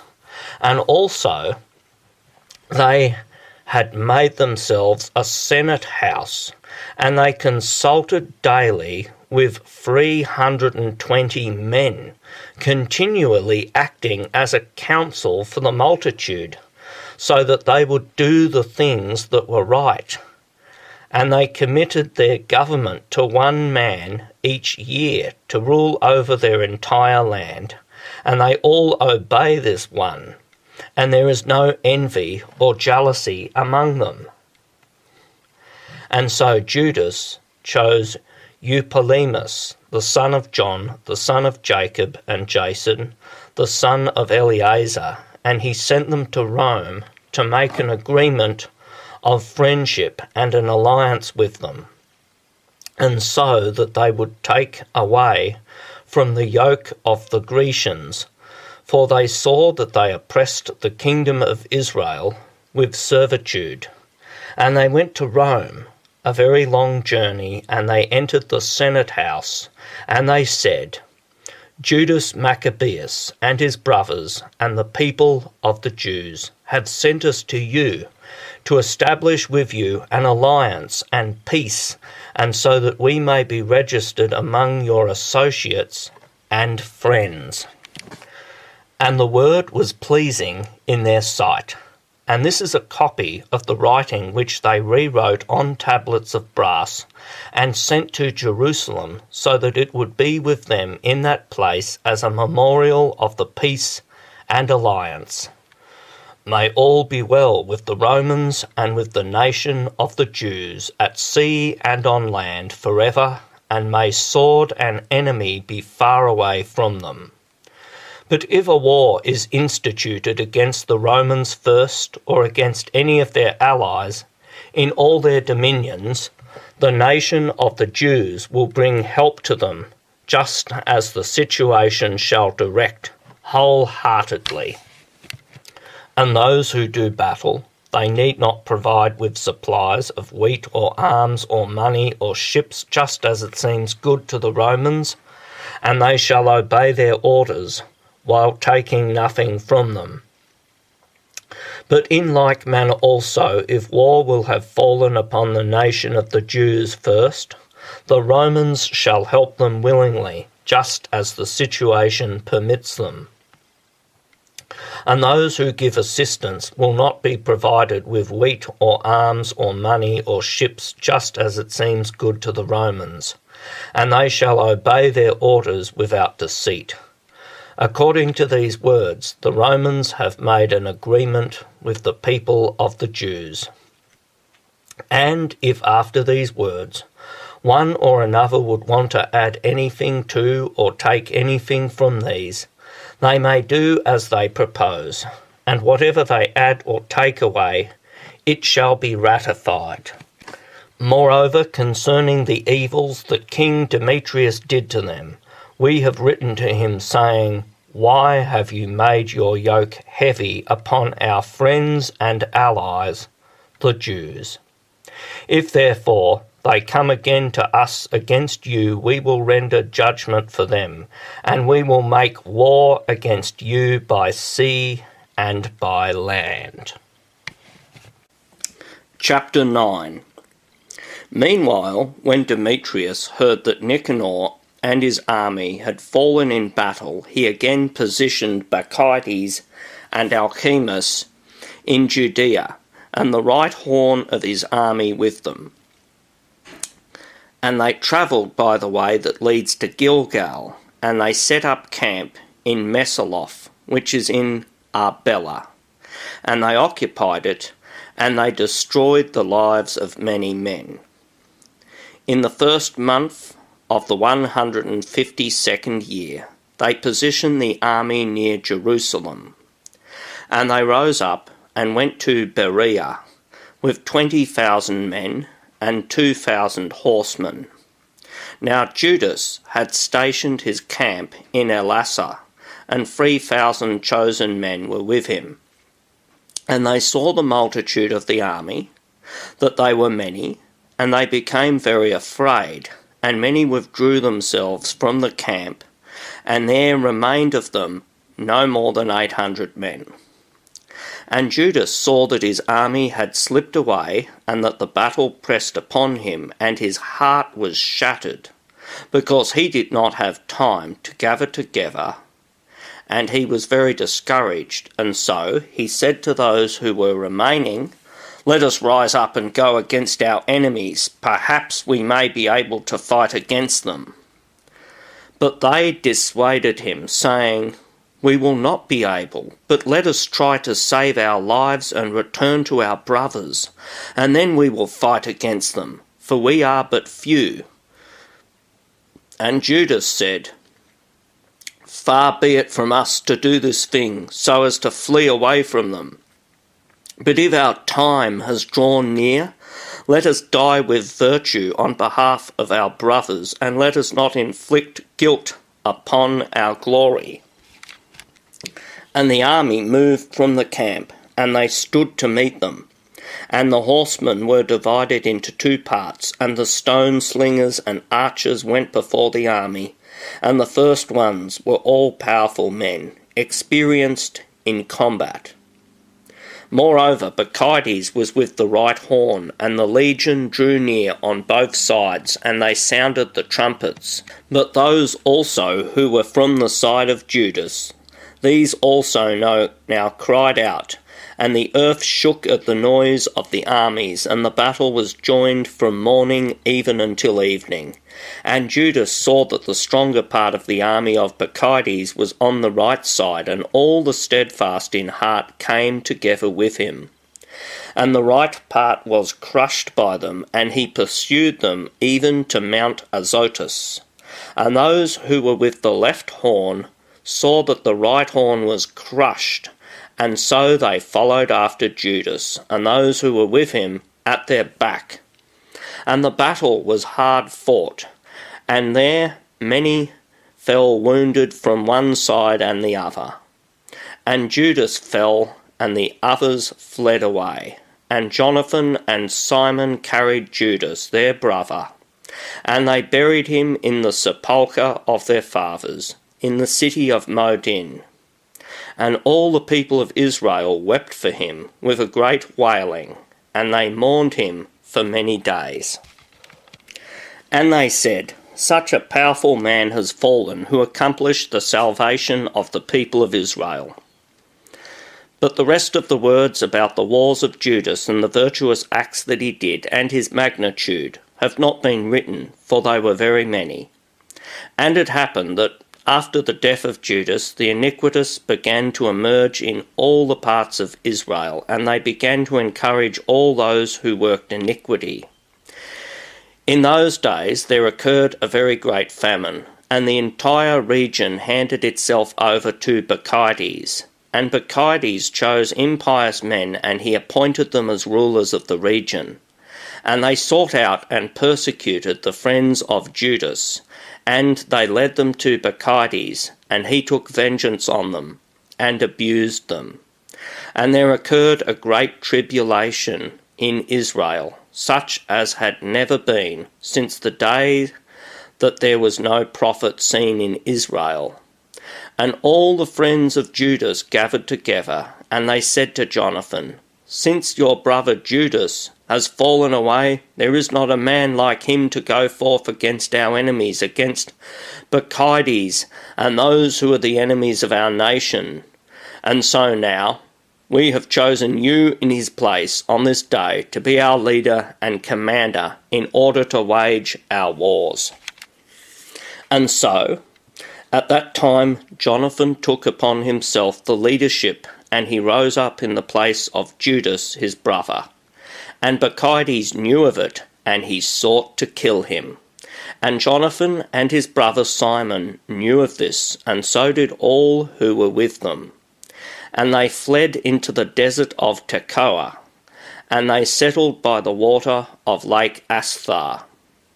And Maccabees knew of it, and on the day of the Sabbath he himself arrived with all his army across the Jordan. And Jonathan sent his brother, a commander of the people, to ask the Nabateans, his friends, to lend them their equipment, which was abundant. And the sons of Jambri went forth from Medeba, and they captured John and all that he had, and they went away in possession of these. After these events, it was reported to Jonathan and his brother Simon that the sons of Jambri were having a great marriage celebration, and that they would be leading the bride, a daughter of one of the great leaders of Canaan, out of Medeba with great fanfare. And they remembered the blood of John their brother, and they went up and hid themselves under the cover of the mountain. And they lifted up their eyes, and saw, and behold, a tumult, and a well-prepared multitude. And the bridegroom proceeded, with his friends and his brothers, to meet them with timbrels, and musical instruments, and many weapons. And they rose up against them, out of ambush, and they killed them. And there fell many wounded, and the remainder fled into the mountains. And they took all their spoils. And the marriage celebration was turned into mourning, and the voice of their musical instruments into lamentation. And they took revenge for the blood of their brother. And they returned to the bank of the Jordan. And Maccabees heard about this, and he came on the day of the Sabbath all the way to the coast of the Jordan with a great force. And Jonathan said to his own, Let us rise up and fight against our enemies, for it is not today, as it was yesterday or the day before, for behold, the war is before us, and truly with the water of the Jordan here and there, and the banks and the marshes and the woods, there is no place for us to turn aside. Therefore cry out now to heaven, so that you may be freed from the hand of your enemies. And they joined together in warfare. And Jonathan extended his hand to strike Maccabees, but he turned away from him in retreat. And Jonathan and those who were with him leaped forward into the Jordan, and they swam across the Jordan to them. And there fell from the side of Maccabees on that day 1,000 men, and they returned to Jerusalem. And they built fortified cities in Judea, the fortification that was in Jericho, and in Emmaus, and in Beth-horon, and in Bethel, and Timnath, and Pharaphon, and Tephon, with high walls and gates and bars. And he stationed garrisons in them, so that those in Israel became trained in warfare. And he fortified the city of Bethsur, and of Gazara, and the stronghold, and he stationed auxiliaries in them, with supplies of rations. And he took the sons of the leaders of the region for hostages, and put them in the stronghold in Jerusalem under guard. Now, in the 2nd month of the 153rd year, Alchemus instructed that the walls of the inner court of the sanctuary be destroyed, and that the works of the prophets be destroyed. And he began to destroy them. At that time Alchemus was struck, and his works were hindered, and his mouth was closed shut, and he was weakened with paralysis, so that he was no longer able to speak a word, nor to give orders concerning his house. And Alchemus died at that time in great torment. And Maccabees saw that Alchemus was dead, and he returned to the king, and the land was quiet for 2 years. And all the iniquitous considered together, saying, Behold, Jonathan and those who are with him live in quietude and confidence. Now therefore let us bring forth Maccabees, and he will capture them all in one night. So they went and gave counsel to him. And he rose up so as to advance with a great army. And he secretly sent letters to his associates who were in Judea, to seize Jonathan and those who were with him. But they were not able, for their plan became known to them. And he apprehended from the men of the region those who were the leaders of this malice, 50 men, and he killed them. And Jonathan and Simon and those who were with him withdrew into Bethbassi, which is in the desert. And he repaired its breaches, and they fortified it. And Maccabees knew about it, and he gathered together all his multitude, and he reported it to those who were from Judea. And he came and made camp above Bethbassi, and he fought against it for many days, and he made machines of war. But Jonathan left behind his brother Simon in the city, and he went out into the country, and he approached with a number of men, and he struck Odomara and his brothers and the sons of Phasiron in their tents, and he began to slaughter and to increase in forces. In truth, Simon and those who were with him went forth from the city and burned the machines of war. And they fought against Maccabees, and he was crushed by them. And they afflicted him greatly, because his counsel and his meetings were in vain. And he was angry with the men of iniquity who had given him counsel to come into their region, and he killed many of them. But he decided to depart with the remainder into their country. And Jonathan knew of it, and he sent ambassadors to him to arrange a peace with him, and to restore the captives to him. And he accepted it willingly, and he acted according to his words, and he swore that he would do him no evil all the days of his life. And he restored to him the captives which he previously had been given from the land of Judah. And he turned back and went away into his own land, and he no longer drew near in order to enter into their borders. And so the sword ceased from Israel. And Jonathan lived in Michmash, and in that place Jonathan began to judge the people, and he destroyed the impious out of Israel. Chapter 10. And in the 160th year, Alexander, the son of Antiochus, who was surnamed the Illustrious, came up and occupied Ptolemais, and they received him, and he reigned there. And King Demetrius heard of it, and he gathered together an exceedingly great army, and he went forth to meet him in battle. And Demetrius sent a letter to Jonathan with peaceful words to magnify him. For he said, "Let us first make a peace with him before he makes one with Alexander against us.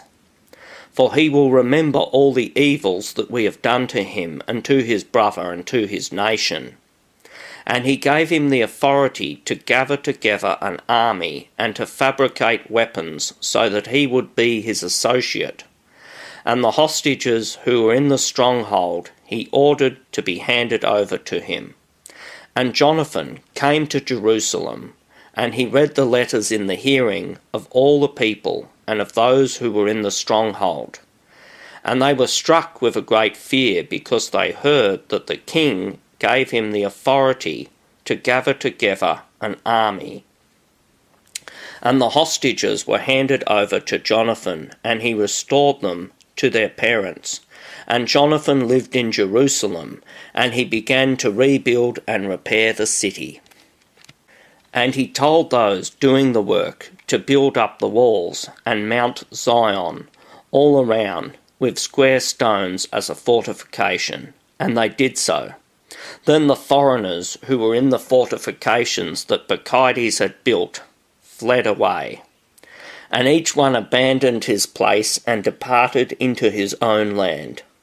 Only in Beth-zur did there remain some others of these who had forsaken the law and the precepts of God, for this was a refuge for them. And King Alexander heard of the promises that Demetrius promised to Jonathan, and they described the battles to him, and the virtuous deeds that he and his brothers had done, and the hardships that they had endured. And he said, "Would we ever find another such man? And so now, let us make him our friend and our associate." And so he wrote a letter, and he sent it to him, according to these words, saying, "King Alexander, to his brother Jonathan, greetings. We have heard of you. The Jew are a man of power and strength, and the Jew are fit to be our friend. And so now, on this day, we appoint you to be high priest of your people, and that you be called the king's friend." And he sent him a purple robe and a crown of gold. "And that you be of one mind with us in our affairs, and that you keep friendship with us." Then Jonathan clothed himself with the holy vestment in the 7th month, in the 160th year, on the solemn day of the Feast of Tabernacles, and he gathered together an army, and he made an abundance of weapons. And Demetrius heard these words, and he was exceedingly sorrowful, and he said, "What have we done in this, that Alexander has gone before us, to obtain the friendship of the Jews to strengthen himself? I also write to them words of petition and offer positions of rank and gifts, so that they may act in assistance to me." And he wrote to them in these words, "King Demetrius, to the nation of the Jews, greetings. Since you have kept the peace with us, and have remained in our friendship, and have not made agreements with our enemies, we have heard of this, and we are glad. And so now, persevere still to remain faithful to us, and we will reward you with good things for what you have done for us. And we will repay you for your many expenses, and we will give you gifts. Now, I release you, and all the Jews from tributes, and I grant to you the payments of salt, and I send back the crowns and the thirds of the seed. And the 1/2 portion of the fruit from the trees, which is my share, I relinquish to you from this day and hereafter, so that it shall not be taken from the land of Judah, nor from the free cities that have been added to it from Samaria and Galilee, from this day and for all time. And let Jerusalem be holy and free within its borders, and let the tents and tributes be for itself. And I even return authority over the stronghold which is in Jerusalem, and I give it to the high priest, in order to appoint in it any such men as he will choose, who will guard it. And every soul of the Jews who were taken captive from the land of Judah in all my kingdom I set at liberty without charge, so that they are all released from tributes, even of their cattle. And all the days of solemnities, and the Sabbaths, and the new moons, and the decreed days, and the 3 days before the solemn day, and 3 days after the solemn day, shall all be days of immunity and remission for all the Jews who are in my kingdom. And no one will have the authority to do anything or to incite any plots against any of them in all cases. And let there be enrolled from the Jews into the army of the king up to 30,000 men. And allowances shall be given to them, just as is due to all the king's army. And some of them shall be appointed to be in the fortresses of the great king.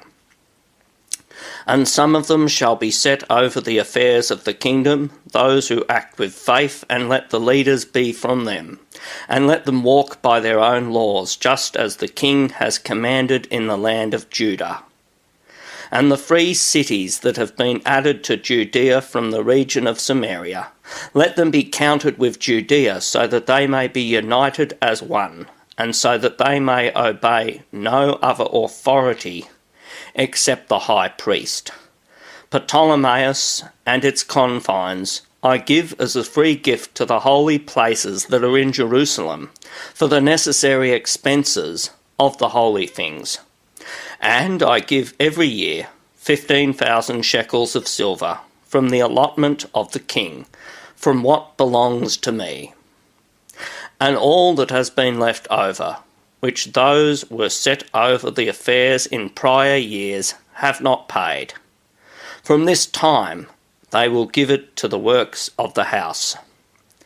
And beyond this they shall receive 5,000 shekels of silver from the allotment of the holy places each year, and this will belong to the priests who perform the ministry. And whoever will flee into the temple that is in Jerusalem or in any of its parts, being liable before the king in any matter, let them be released, and all that is theirs in my kingdom, let them have it freely. And as to the works of rebuilding and repairing the holy places, the expenses shall be given from the king's revenues. And as to the raising of the walls of Jerusalem and the fortifications all around it, the expenses shall be given from the king's revenues, as also for the building of the walls in Judea. So when Jonathan and the people heard these words, they did not believe or accept them, because they remembered the great malice that he had done in Israel, for he had troubled them greatly. And so they were pleased with Alexander, because he had been to them a leader with words of peace, and they were of assistance to him every day. And so King Alexander gathered together a great army, and he moved his camp against Demetrius. And the two kings joined together in battle, and the army of Demetrius fled away, and Alexander followed after him, and he closed in on them. And the battle was fought hard until the sun went down, and Demetrius was slain on that day. And Alexander sent ambassadors to Ptolemy, the king of Egypt, according to these words, saying, Know that I have returned to my kingdom, and I am seated upon the throne of my fathers, and I have obtained the leadership, and I have crushed Demetrius, and I have taken possession of our country. And I have joined battle with him, and both he and his camp have been crushed by us, and we are seated on the throne of his kingdom. And now let us establish a friendship with one with another, and give me your daughter as a wife, and I will be your son-in-law, and I will give gifts that are worthy of you, to both you and her. And King Ptolemy responded by saying, Happy is the day on which you were returned to the land of your fathers, and you sat on the throne of their kingdom. And now I will do for you as you have written. But meet with me at Ptolemais, so that we may see one another, and so that I may espouse her to you, just as you have said. And so Ptolemy departed from Egypt, both he and his daughter Cleopatra, and he arrived at Ptolemais in the 162nd year. And King Alexander met him, and gave him Cleopatra, his daughter, and he celebrated her marriage at Ptolemais with great glory, just as befits kings. And King Alexander wrote to Jonathan that he should come to meet him. And he went forth with glory to Ptolemais, and he met the two kings there. And he gave them much silver and gold and gifts, and he found favour in their sight. And some of the pestilent men of Israel, men of iniquity, came together against him, interrupting with objections against him. And the king did not attend to them. And he ordered that Jonathan's garments be taken away from him, and that he be clothed in purple, and they did so. And the king arranged for him to sit with him. And he said to his princes, Go out with him into the midst of the city, and make a proclamation, so that no one may raise objections against him in any matter, and so that no one may bother him for any reason.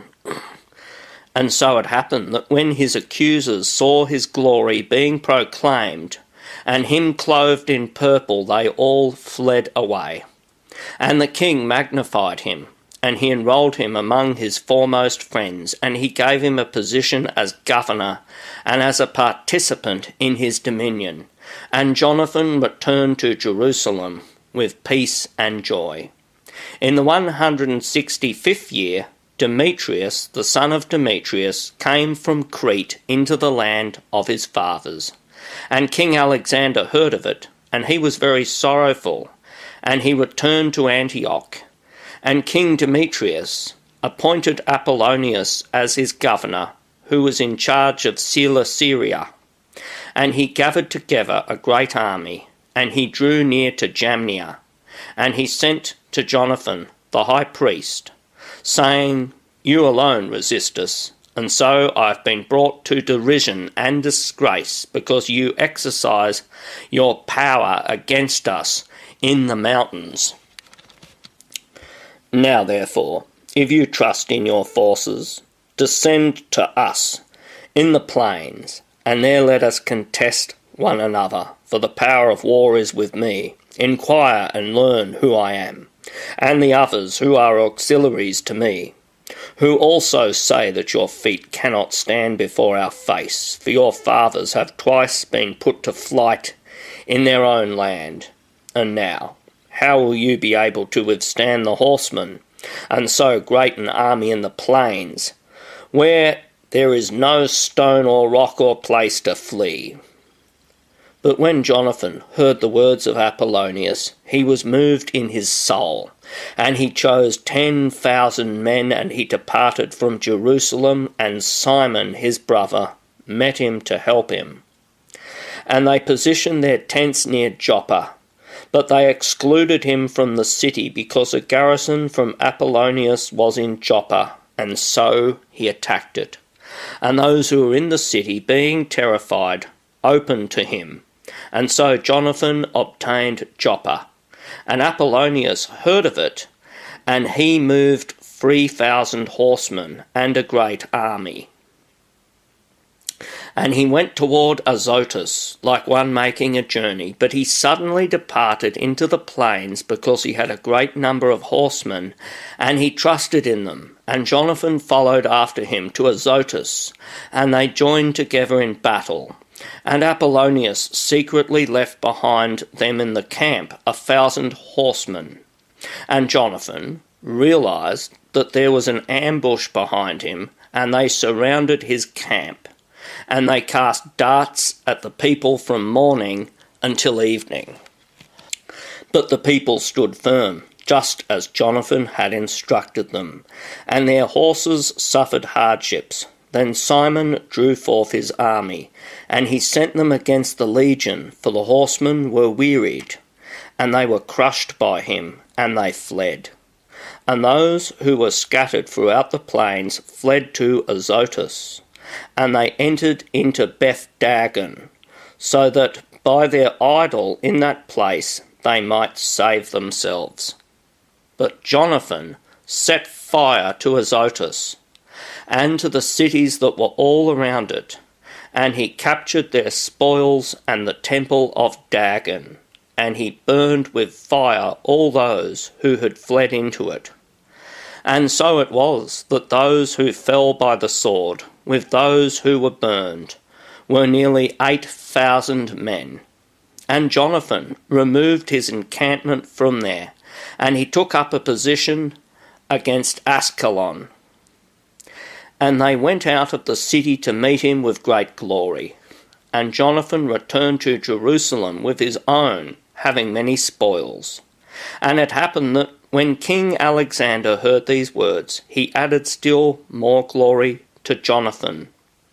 And he sent him a clasp of gold, as is customary, to be given to those who are of royal lineage. And he gave him Ekron and all its borders as a possession. Chapter 11. And the king of Egypt gathered together an army like the sand that is along the shore of the sea, and many ships, and he sought to obtain the kingdom of Alexander by deceit, and to add it to his own kingdom. And he departed into Syria with words of peace, and they opened the cities to him, and they were meeting with him. For King Alexander had commanded them to go out to meet him, because he was his father-in-law. But when Ptolemy entered a city, he placed garrisons of soldiers in each of the cities, and he drew near to Azotus. They revealed to him that the temple of Dagon had been burned with fire, and Azotus and its suburbs had been demolished, and bodies had been abandoned, and that for those who had been cut to pieces in the war, they had made a tomb along the way. And they told the king that Jonathan had done these things, so as to make him hated, but the king remained silent. And Jonathan went to meet the king at Joppa with glory, and they greeted one another, and they stayed there. And Jonathan went with the king as far as the river which is called Eleutherus, and he returned to Jerusalem. But King Ptolemy obtained the dominion of the coastal cities, as far as Seleucia, and he devised evil plans against Alexander. And he sent ambassadors to Demetrius, saying, "Come, let us compose a pact between us, and I will give you my daughter, whom Alexander had, and you will reign in the kingdom of your father. For I regret that I have given him my daughter, for he has sought to kill me." And he slandered him, because he coveted his kingdom. And he took away his daughter, and he gave her to Demetrius, and he alienated himself from Alexander, and his hostilities were made manifest. And Ptolemy entered Antioch, and he placed 2 diadems upon his head, that of Egypt and that of Asia. Now King Alexander was in Cilicia at the time, because the people of those places were rebelling. And when Alexander heard of it, he came against him in warfare, and King Ptolemy led forth his army, and he met him with a strong hand, and he put him to flight. And Alexander fled into Arabia so as to be protected there, and King Ptolemy was exalted. And Zabdiel the Arab took off the head of Alexander, and he sent it to Ptolemy. And King Ptolemy died on the 3rd day, and those who were in the strongholds were destroyed by those who were in the camp. And Demetrius reigned in the 167th year. In those days Jonathan gathered together those who were in Judea, in order to fight against the stronghold that was in Jerusalem. And they made many machines of war against it. And so certain men of iniquity who hated their own people went forth to King Demetrius, and they reported to him that Jonathan was besieging the stronghold. And when he heard it, he became angry, and immediately he came to Ptolemais, and he wrote to Jonathan that he should not besiege the stronghold, but that he should meet with him promptly for a discussion. But when Jonathan heard this, he ordered them to besiege it. And he chose some from the elders of Israel and from the priests, and he put himself in danger. And he took gold and silver and vestments and many other presents, and he went to the king at Ptolemais, and he found favour in his sight. And some of the iniquitous from his nation came forward with objections against him. And the king treated him just as those who were before him had treated him, and he exalted him in the sight of all his friends. And he confirmed him in the high priesthood and in all the other honours that he held before, and he made him the leader of his friends. And Jonathan requested of the king that he would make Judea flee from tribute along with the free districts, and Samaria and its confines. And he promised him 300 talents. And the king consented, and he wrote letters to Jonathan about all these things, continuing in this way. King Demetrius, to his brother Jonathan, and to the nation of the Jews, greetings. We are sending you a copy of the letter that we wrote to Lasthenes, our parent, about you, so that you will know. King Demetrius, to Lasthenes, his parent, greetings. We have determined to do good to the people of the Jews, who are our friends and who keep to what is just with us, because of their good will which they hold toward us. Therefore we have assigned to them all the parts of Judea, and the free cities, Lydda and Ramatha, which were added to Judea from Samaria, and all their confines, to be set apart for all those sacrificing in Jerusalem, in place of that which the king previously received from them each year, and in place of the fruits of the land and of the fruit trees. And as for the rest of that which pertains to us from tithes and tributes from this time forward, we release them from these, as well as from the drying areas of salt and the crowns that were presented to us. All these we concede to them, and nothing of these shall be revoked from this time forward and for all time. Now therefore take care to make a copy of these things, and let it be given to Jonathan, and set upon the holy mountain in an honourable place.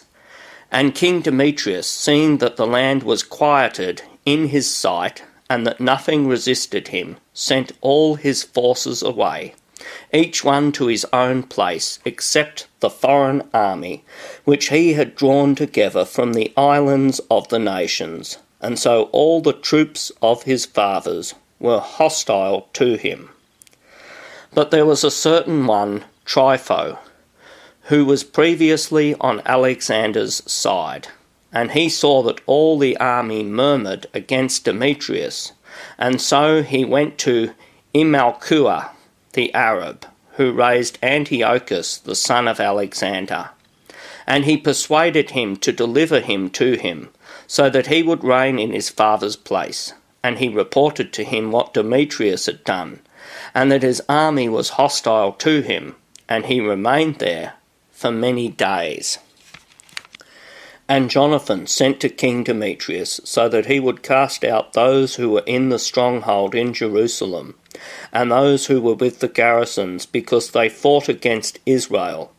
And Demetrius sent to Jonathan, saying, I will not only do this for you and your people, but I will elevate your glory and your nation when opportunity shall serve.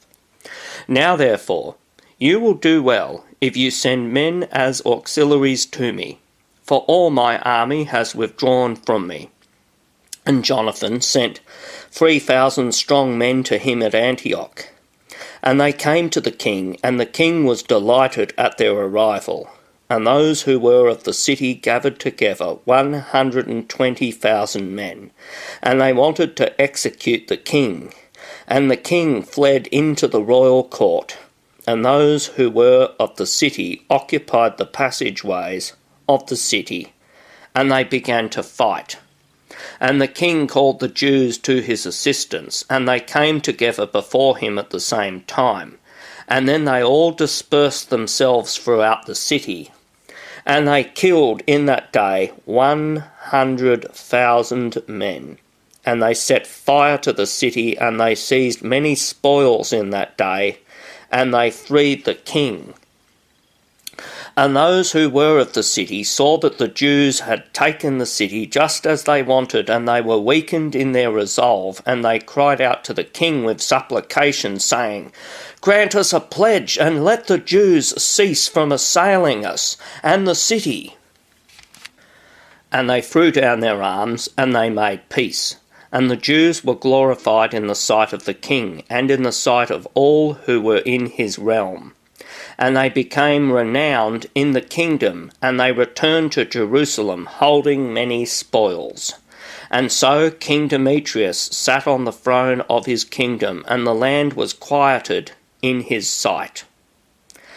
And he falsified everything whatsoever that he had said, and he alienated himself from Jonathan, and he did not repay him according to the benefits that he had received in tribute from him. And he vexed him greatly. But after this Trypho returned, and with him was Antiochus, the adolescent boy, and he reigned and put a diadem on himself. And there assembled before him all the troops which Demetrius had dispersed, and they fought against him, and he turned his back and fled. And Trypho took the elephants, and he obtained Antioch. And young Antiochus wrote to Jonathan, saying, I confirm you in the priesthood, and I appoint you over the 4 cities, so as to be among the king's friends. And he sent him vessels of gold for his ministry, and he gave him the authority to drink from gold, and to be clothed in purple, and to have a golden clasp. And he appointed his brother Simon as governor from the borders of Tyre all the way to the borders of Egypt. Then Jonathan went out, and he passed through the cities across the river, and all the armies of Syria were gathered together in assistance to him, and he came to Ascalon, and those from the city met him honourably. And he went from there to Gaza, and those who were in Gaza closed themselves in. And so he besieged it, and he burned it, all that was around the city, and he plundered it. And those of Gaza petitioned Jonathan, and he pledged to them with his right hand, and he accepted their sons as hostages, and sent them to Jerusalem. And he travelled through the country as far as Damascus. And Jonathan heard that the leaders of Demetrius were acting treacherously at Kadesh, which is in Galilee, with a great army, intending to remove him from the affairs of the kingdom. And he went to meet them, but he left his brother Simon behind in the countryside. And Simon took a position against Bethsur, and he assailed it for many days, and he closed them in. And they asked him to accept a pledge, and he granted this to them. And he cast them out of there, And he seized the city, and he placed a garrison in it. And Jonathan and his camp took a position by the water of Gennesaret, and before first light they were standing watch in the plains of Hazor. And behold, an army of foreigners met him in the plains, and they set up an ambush against him in the mountains, but he met them from the opposite direction. Yet those lying in ambush then rose up from their places and joined them in combat. And all those who were from Jonathan's side fled, and not one of them was left, except Mattathias the son of Absalom, and Judas the son of Calphi, the leader of military training. And so Jonathan tore his garments, and he placed dirt on his head, and he prayed. And Jonathan turned back toward them in battle, and he put them to flight, and they fought. And when those from his side who had fled saw this, they returned to him, and with him they all pursued them, even to Kadesh, to their camp, and they even passed beyond there. And there fell from the foreigners on that day 3,000 men, and Jonathan returned to Jerusalem. Chapter 12. And Jonathan saw that time was on his side, and he chose men, and he sent them to Rome to confirm and renew the peace agreement with them. And he sent letters to the Spartans and to other places according to the same form. And they went to Rome and entered into the Senate house, and they said, Jonathan, the high priest, and the nation of the Jews have sent us to renew the peace and alliance as it was before. And they gave letters to them, to those in each place, so that they would lead them into the land of Judah with peace. And this is a copy of the letter that Jonathan wrote to the Spartans. Jonathan, the high priest, and the elders of the people, and the priests, and the rest of the people of the Jews, to the Spartans, their brothers. Greetings. Now some time ago letters were sent to Onias, the high priest from Arius, who reigned then among you, so that you would be our brothers, just as the copy that is written below states. And Onias received the man whom you had sent with honour, and he received the letters, in which was conveyed the alliance and peace treaty. We, though, have no need of these things, having for our solace the sacred books which are in our hands. We prefer to send to you, so as to renew the brotherhood and friendship, lest we should, in effect, become a stranger to you, for much time has passed since you sent to us. Therefore we will remember you at all times without ceasing in our solemnities and other days when it is fitting, in the sacrifices that we offer, and in our observances, just as it is fitting and right to remember brothers. And so we rejoice at your glory. But many tribulations and many wars have surrounded us, and the kings who are around us have fought against us. But we are not willing to trouble you nor the rest of our allies and friends about these battles.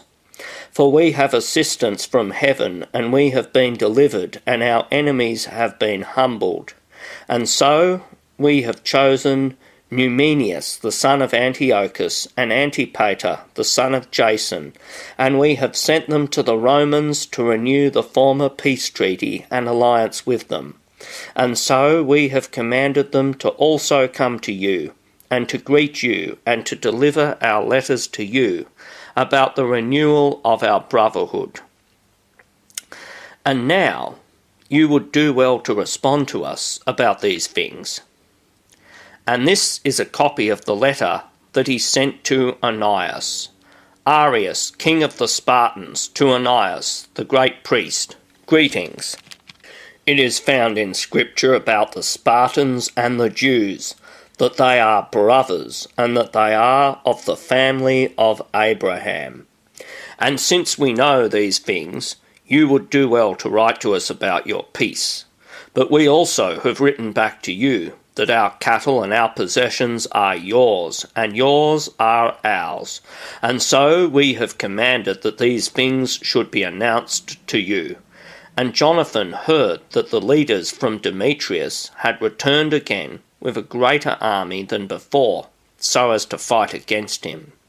And so he departed from Jerusalem, and he met them in the region of Hamath, for he did not give them time to enter into his own region. And he sent spies into their camp, and, returning, they reported that they planned to come upon them in the night.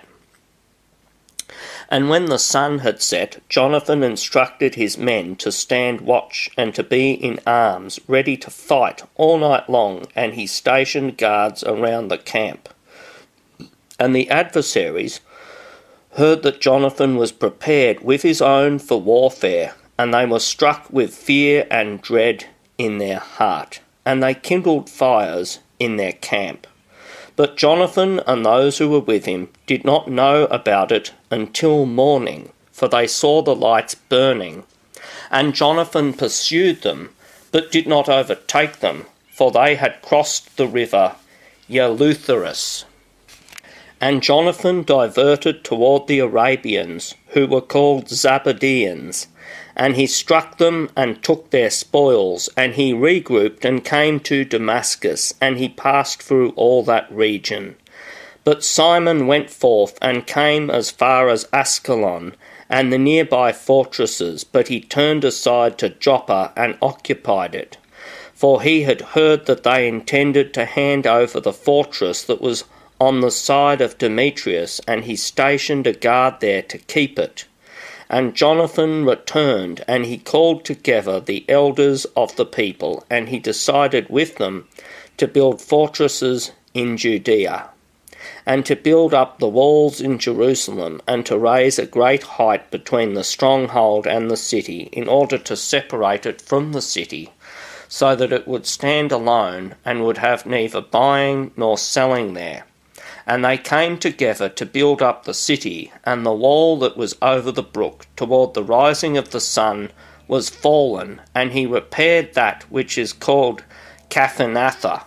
And Simon rebuilt Adida in Shephelah, and he fortified it, and he set up gates and bars. And so when Trypho had decided to reign over Asia, and to assume the diadem, and to extend his hand against King Antiochus, he was afraid lest Jonathan might not permit him, but might fight against him. So he sought to seize him and to kill him, and he rose up and went to Bethshan. And Jonathan went out to meet him with 40,000 men chosen for battle, and he came to Bethshan. And when Trypho saw that Jonathan came with a great army to extend his hand against him, he was afraid. And so he received him with honour, and he commended him to all his friends, and he gave him gifts, and he instructed his troops to obey him just as himself. And he said to Jonathan, "Why have you troubled all the people when there is no war between us? And now send them back to their houses, but choose for yourself a few men who may remain with you, and come with me to Ptolemais, and I will deliver it to you, and the rest of the fortresses, and the army, and all who are in charge of governing. And I will turn and go away, for this is the reason that I came." And Jonathan believed him, and he did as he said, and he sent away his army, and they departed into the land of Judah. But he retained with him 3,000 men, of whom he sent 2,000 into Galilee, and 1,000 came with him. But when Jonathan entered into Ptolemais, those of Ptolemais closed the gates of the city, and they captured him, and all those who entered with him they executed with the sword. And Trypho sent an army and horsemen into Galilee, and into the great plain, to destroy all the associates of Jonathan. But when they had thought that Jonathan had been captured and slain, along with all who were with him, they encouraged one another, and they went out prepared for battle.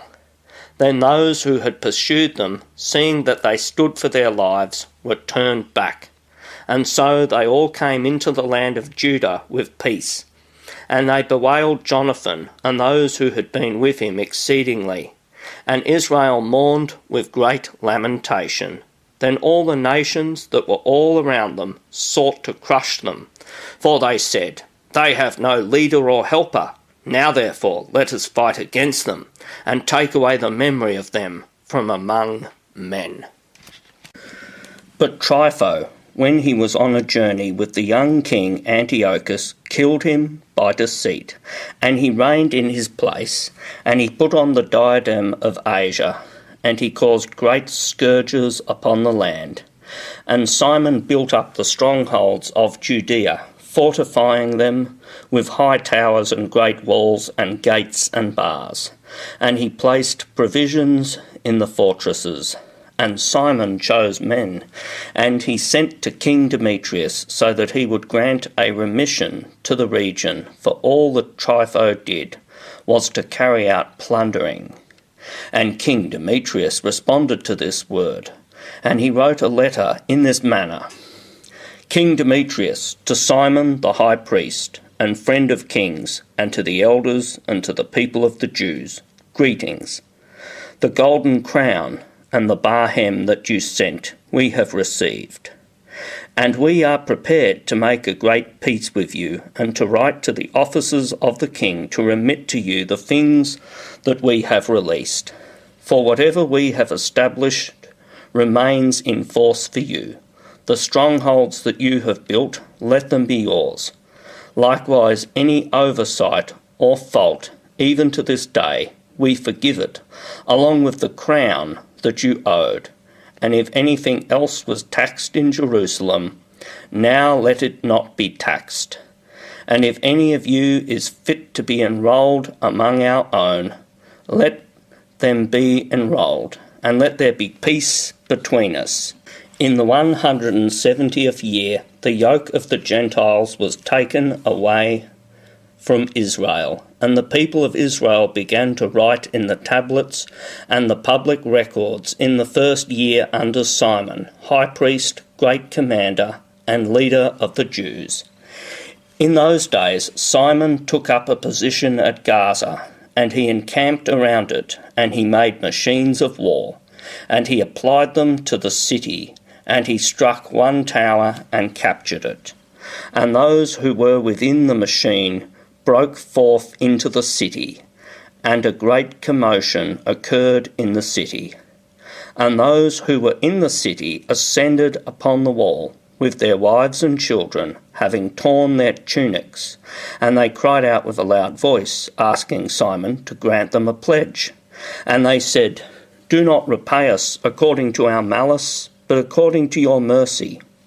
And weeping, Simon did not destroy them. Yet he cast them out of the city, and he cleansed the buildings in which there had been idols.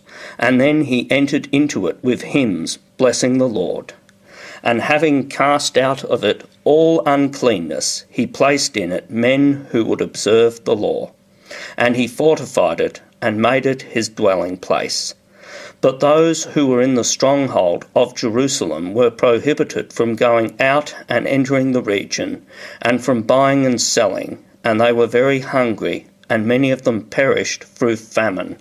And they cried out to Simon that he might receive a pledge, and he granted it to them, and he cast them out of there, and he cleansed the stronghold from contaminations.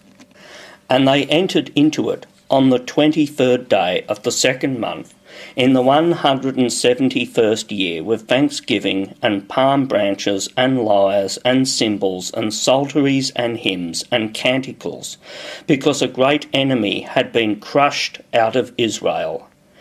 And he established that these days should be kept every year with rejoicing. And he fortified the mountain of the temple, which was near the stronghold, and he lived there himself, along with those who were with him. And Simon saw that John his son was a valiant man in battle, and so he appointed him as commander of all the forces, and he lived in Gazara. Chapter 14. In the 172nd year, King Demetrius gathered together his army, and he went into Media to obtain auxiliaries to fight against Trypho. And Arsaces, the king of Persia and Media, heard that Demetrius entered his confines, and so he sent one of his princes to capture him alive and to bring him to him. And he went out and struck the camp of Demetrius, and captured him, and brought him to Arsaces, and he placed him under guard. And the entire land of Judah was quiet during all the days of Simon, and he sought what was good for his people, and his power and his glory pleased them through all his days. And with all his glory he accepted Joppa as a port, and he made it an entrance to the islands of the sea. And he enlarged the boundaries of his nation, and he controlled the countryside. And he gathered together many captives, and he was the ruler of Gazara and Bethsur, and the stronghold. And he took uncleanness away from it, and there was no one who could withstand him. And each one cultivated his land in peace. And the land of Judah produced its fruits, and the trees of the fields their fruit. All the elders sat in the streets, and they discussed what was good for the country, and the youths clothed themselves in glory, and in the robes of war.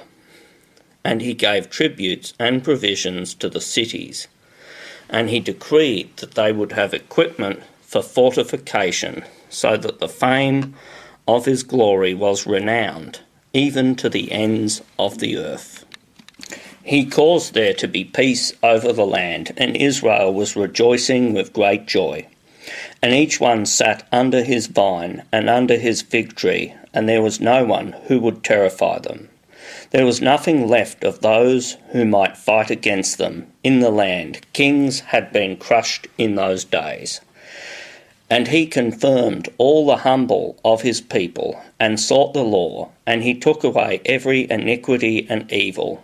He glorified the sanctuary, and he multiplied the vessels of the holy places.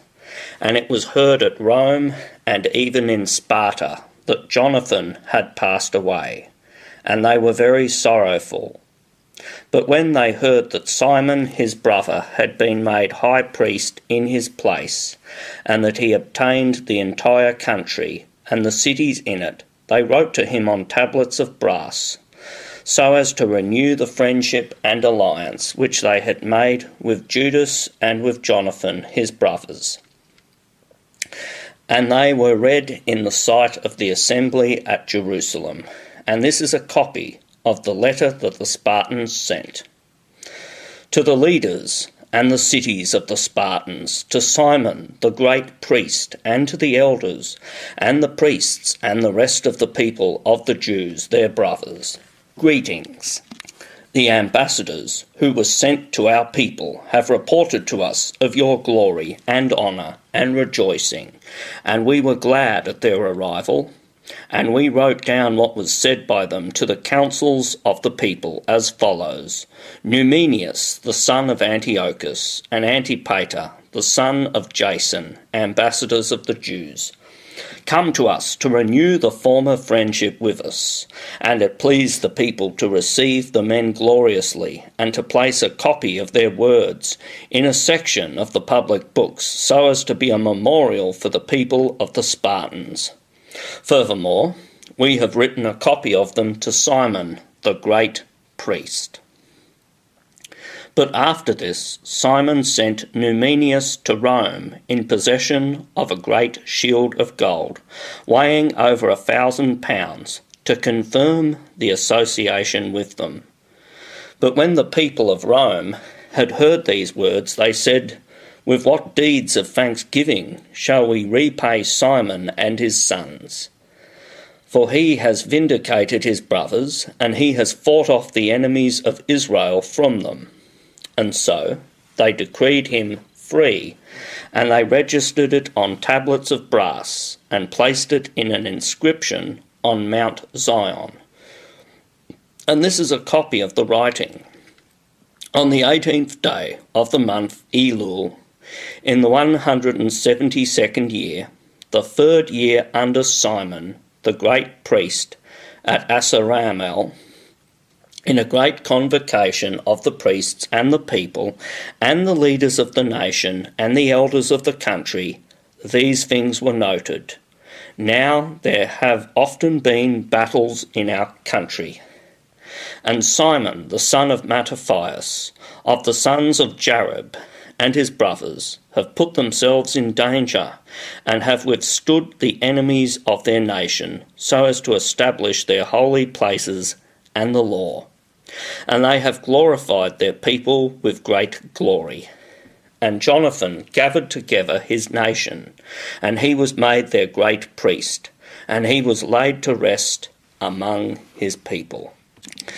And their enemies wanted to trample and lay waste to their country, and to extend their hands against their holy places. Then Simon resisted, and he fought for his nation, and he requested much money, and he armed the valiant men of his nation, and gave them wages. And he fortified the cities of Judea and Bethzur, which are along the borders of Judea, where the weaponry of the enemies was before. And he placed a garrison of Jewish men there.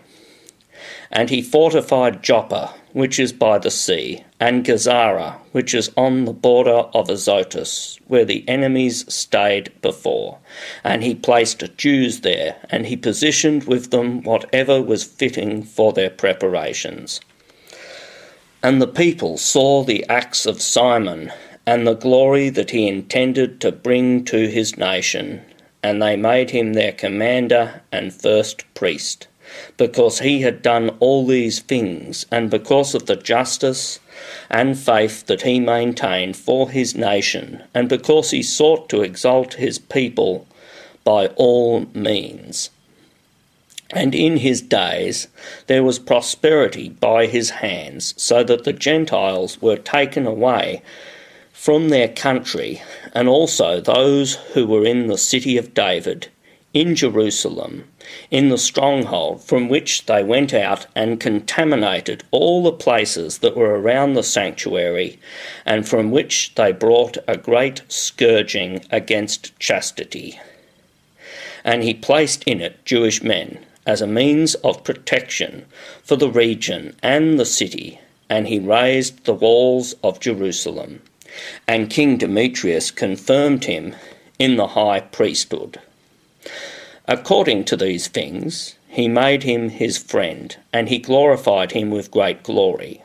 For he heard that the Romans had called the Jews their friends and associates and brothers, and that they received the ambassadors of Simon with glory, and that the Jews and their priests had consented that he should be their governor and high priest unceasingly, until there should arise a faithful prophet, and that he should be the commander over them, and that he should take care of the sanctuary, and that he should appoint foremen over their works, and over the country, and over the weapons, and over the strongholds, and that he should take care of the holy places, and that he should be obeyed by all, and that all the records in the country should be recorded in his name, and that he should be clothed in purple and gold, and that it should not be lawful for any of the people or the priests to make void any of these things, nor to contradict things that are said by him, nor to call together an assembly in the country without him, nor to be clothed in purple, nor to use a clasp of gold. And whoever will do otherwise, or who will make void any of these things, shall be guilty. And it pleased all the people to appoint Simon and to act according to these words. And Simon accepted it, and he was pleased to perform the office of the high priest, and to be the commander and leader of the people of the Jews and of the priests, and to be foremost over them all. And they asked that this writing be placed on tablets of brass, and be placed within the precinct of the sanctuary in a celebrated place, and that a copy of these be placed in the treasury, so that Simon and his sons may have it. Chapter 15. And King Antiochus, the son of Demetrius, sent letters from the islands of the sea to Simon the priest and leader of the nation of the Jews, and to all the people. And these continued in this way: King Antiochus to Simon the great priest, and to the people of the Jews, greetings.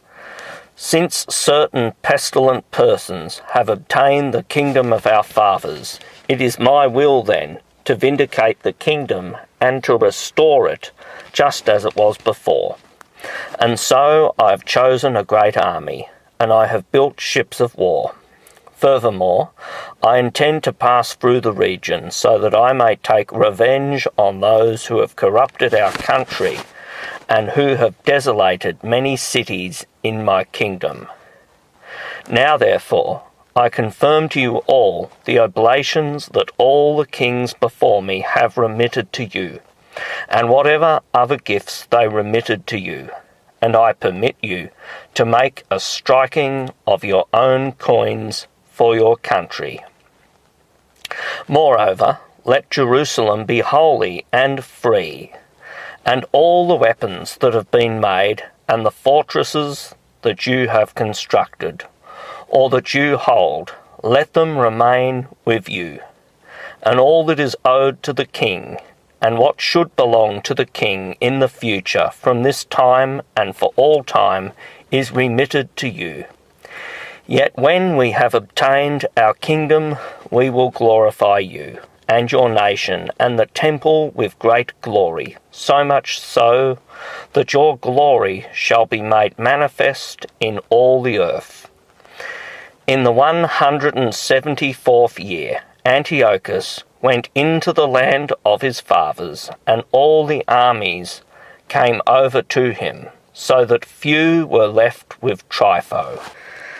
And King Antiochus followed him as he fled along the sea coast, and came to Dora, for he knew that evils had gathered together upon him, and that his troops had forsaken him.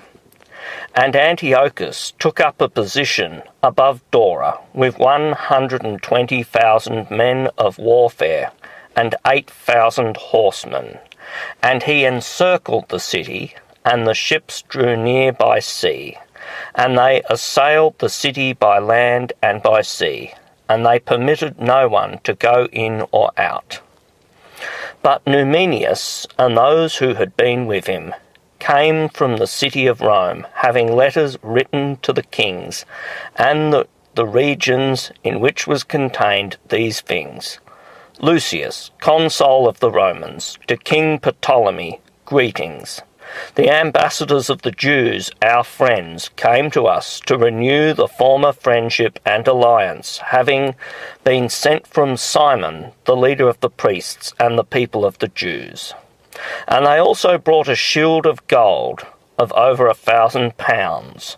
And so it was pleasing to us to write to the kings and the regions that they should do no harm to them, nor fight against them, and their cities and their regions, and that they should bear no assistance to those fighting against them. And it seemed good to us to receive the shield from them.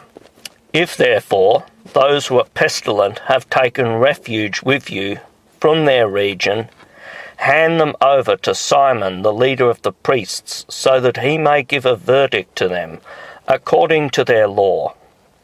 These same things were written to King Demetrius, and to Attalus, and to Ariaphus, and to Arsaces, and to all the regions, and to Lampsacus, and to the Spartans, and to Delos, and Mindos, and Sicyon, and Caria, and Samos, and Pamphylia, and Lycia, and Halicarnassus, and Kos, and Sidon, and Abydos, and Rhodes, and Phasaelis, and Gortina, and Gnidus, and Cyprus, and Cyrene. Moreover, they wrote a copy of these things to Simon, the leader of the priests, and the people of the Jews. But King Antiochus positioned his camp near Dora a second time, moving his hand against it continually, and making machines of war, and he enclosed Trypho, lest he escape. And Simon sent 2,000 chosen men to him as auxiliaries, and silver and gold and an abundance of equipment.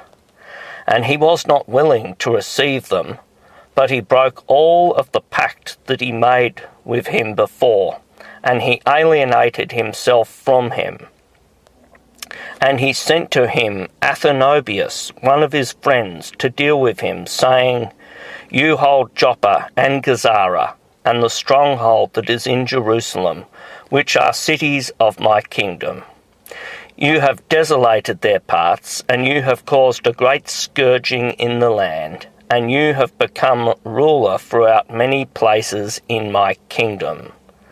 Now therefore, hand over the cities that you occupy, and the tributes of the places where you have become ruler beyond the borders of Judea. But if not, give me for them 500 talents of silver, and for the destruction that you have caused, and for the tributes of the cities, another 500 talents. But if not, we will come and fight against you." So Athenobius, the friend of the king, came to Jerusalem and saw the glory of Simon and his splendour in gold and silver, and his abundance of equipment, and he was astonished, and he repeated the words of the king to him. And Simon responded to him and said to him, "We have taken foreign land, nor do we hold anything foreign, but we hold the inheritance of our fathers, which was for some time unjustly possessed by our enemies. In truth, since we have the opportunity, we claim the inheritance of our fathers. And as to Joppa and Gazara, which you demand, they brought a great scourging on the people and our country. For these we will give 100 talents. And Athenobius did not respond a word to him.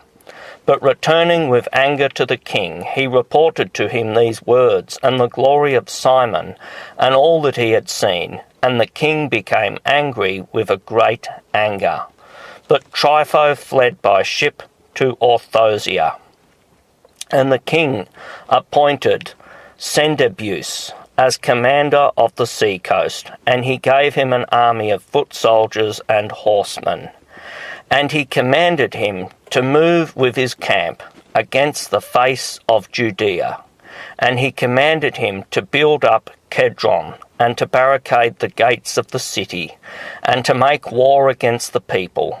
But the king pursued Trypho.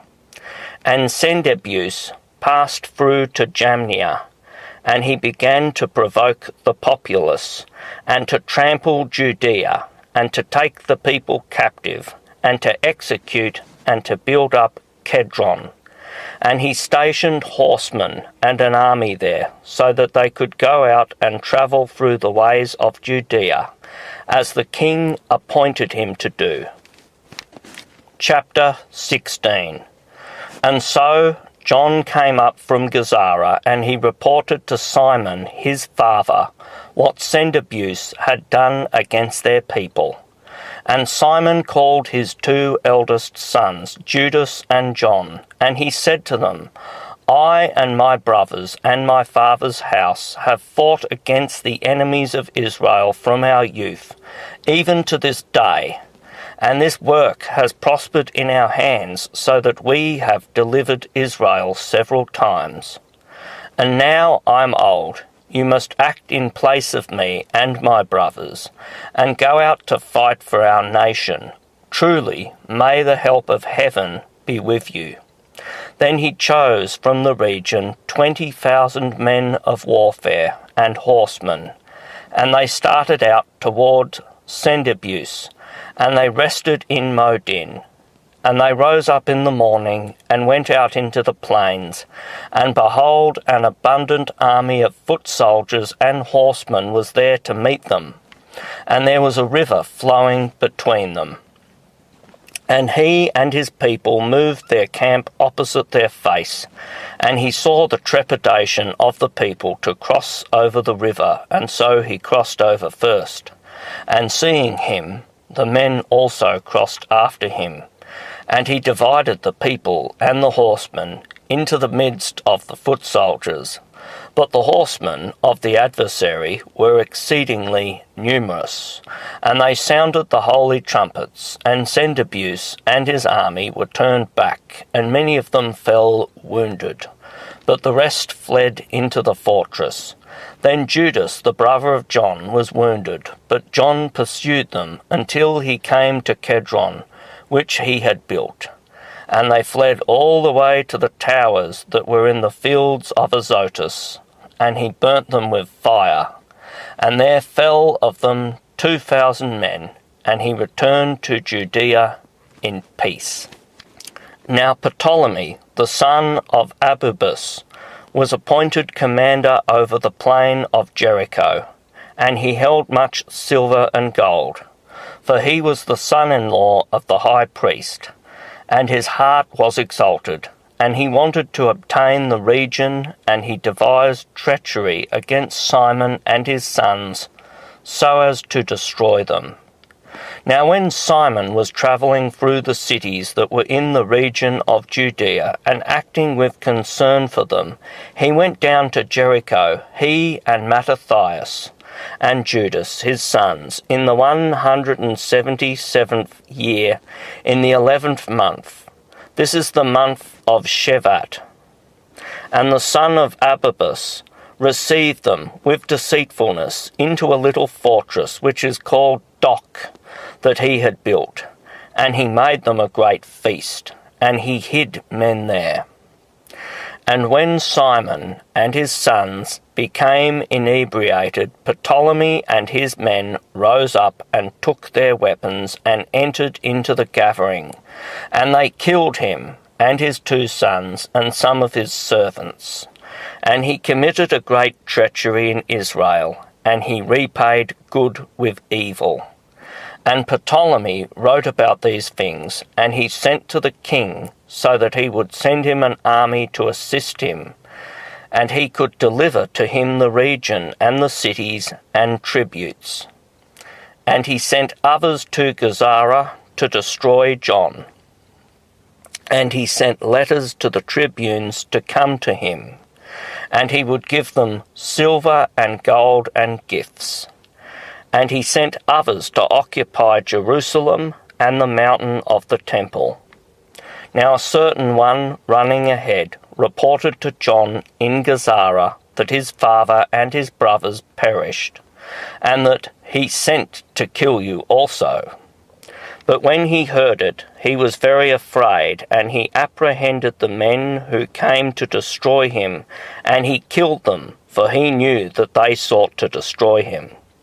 And the rest of the stories about John and his wars and the virtuous deeds that he performed with fortitude and the building of the walls that he raised and the things that he did, behold, these have been written in the book of the days of his priesthood, from the time that he became high priest after his father. End of 1 Maccabees.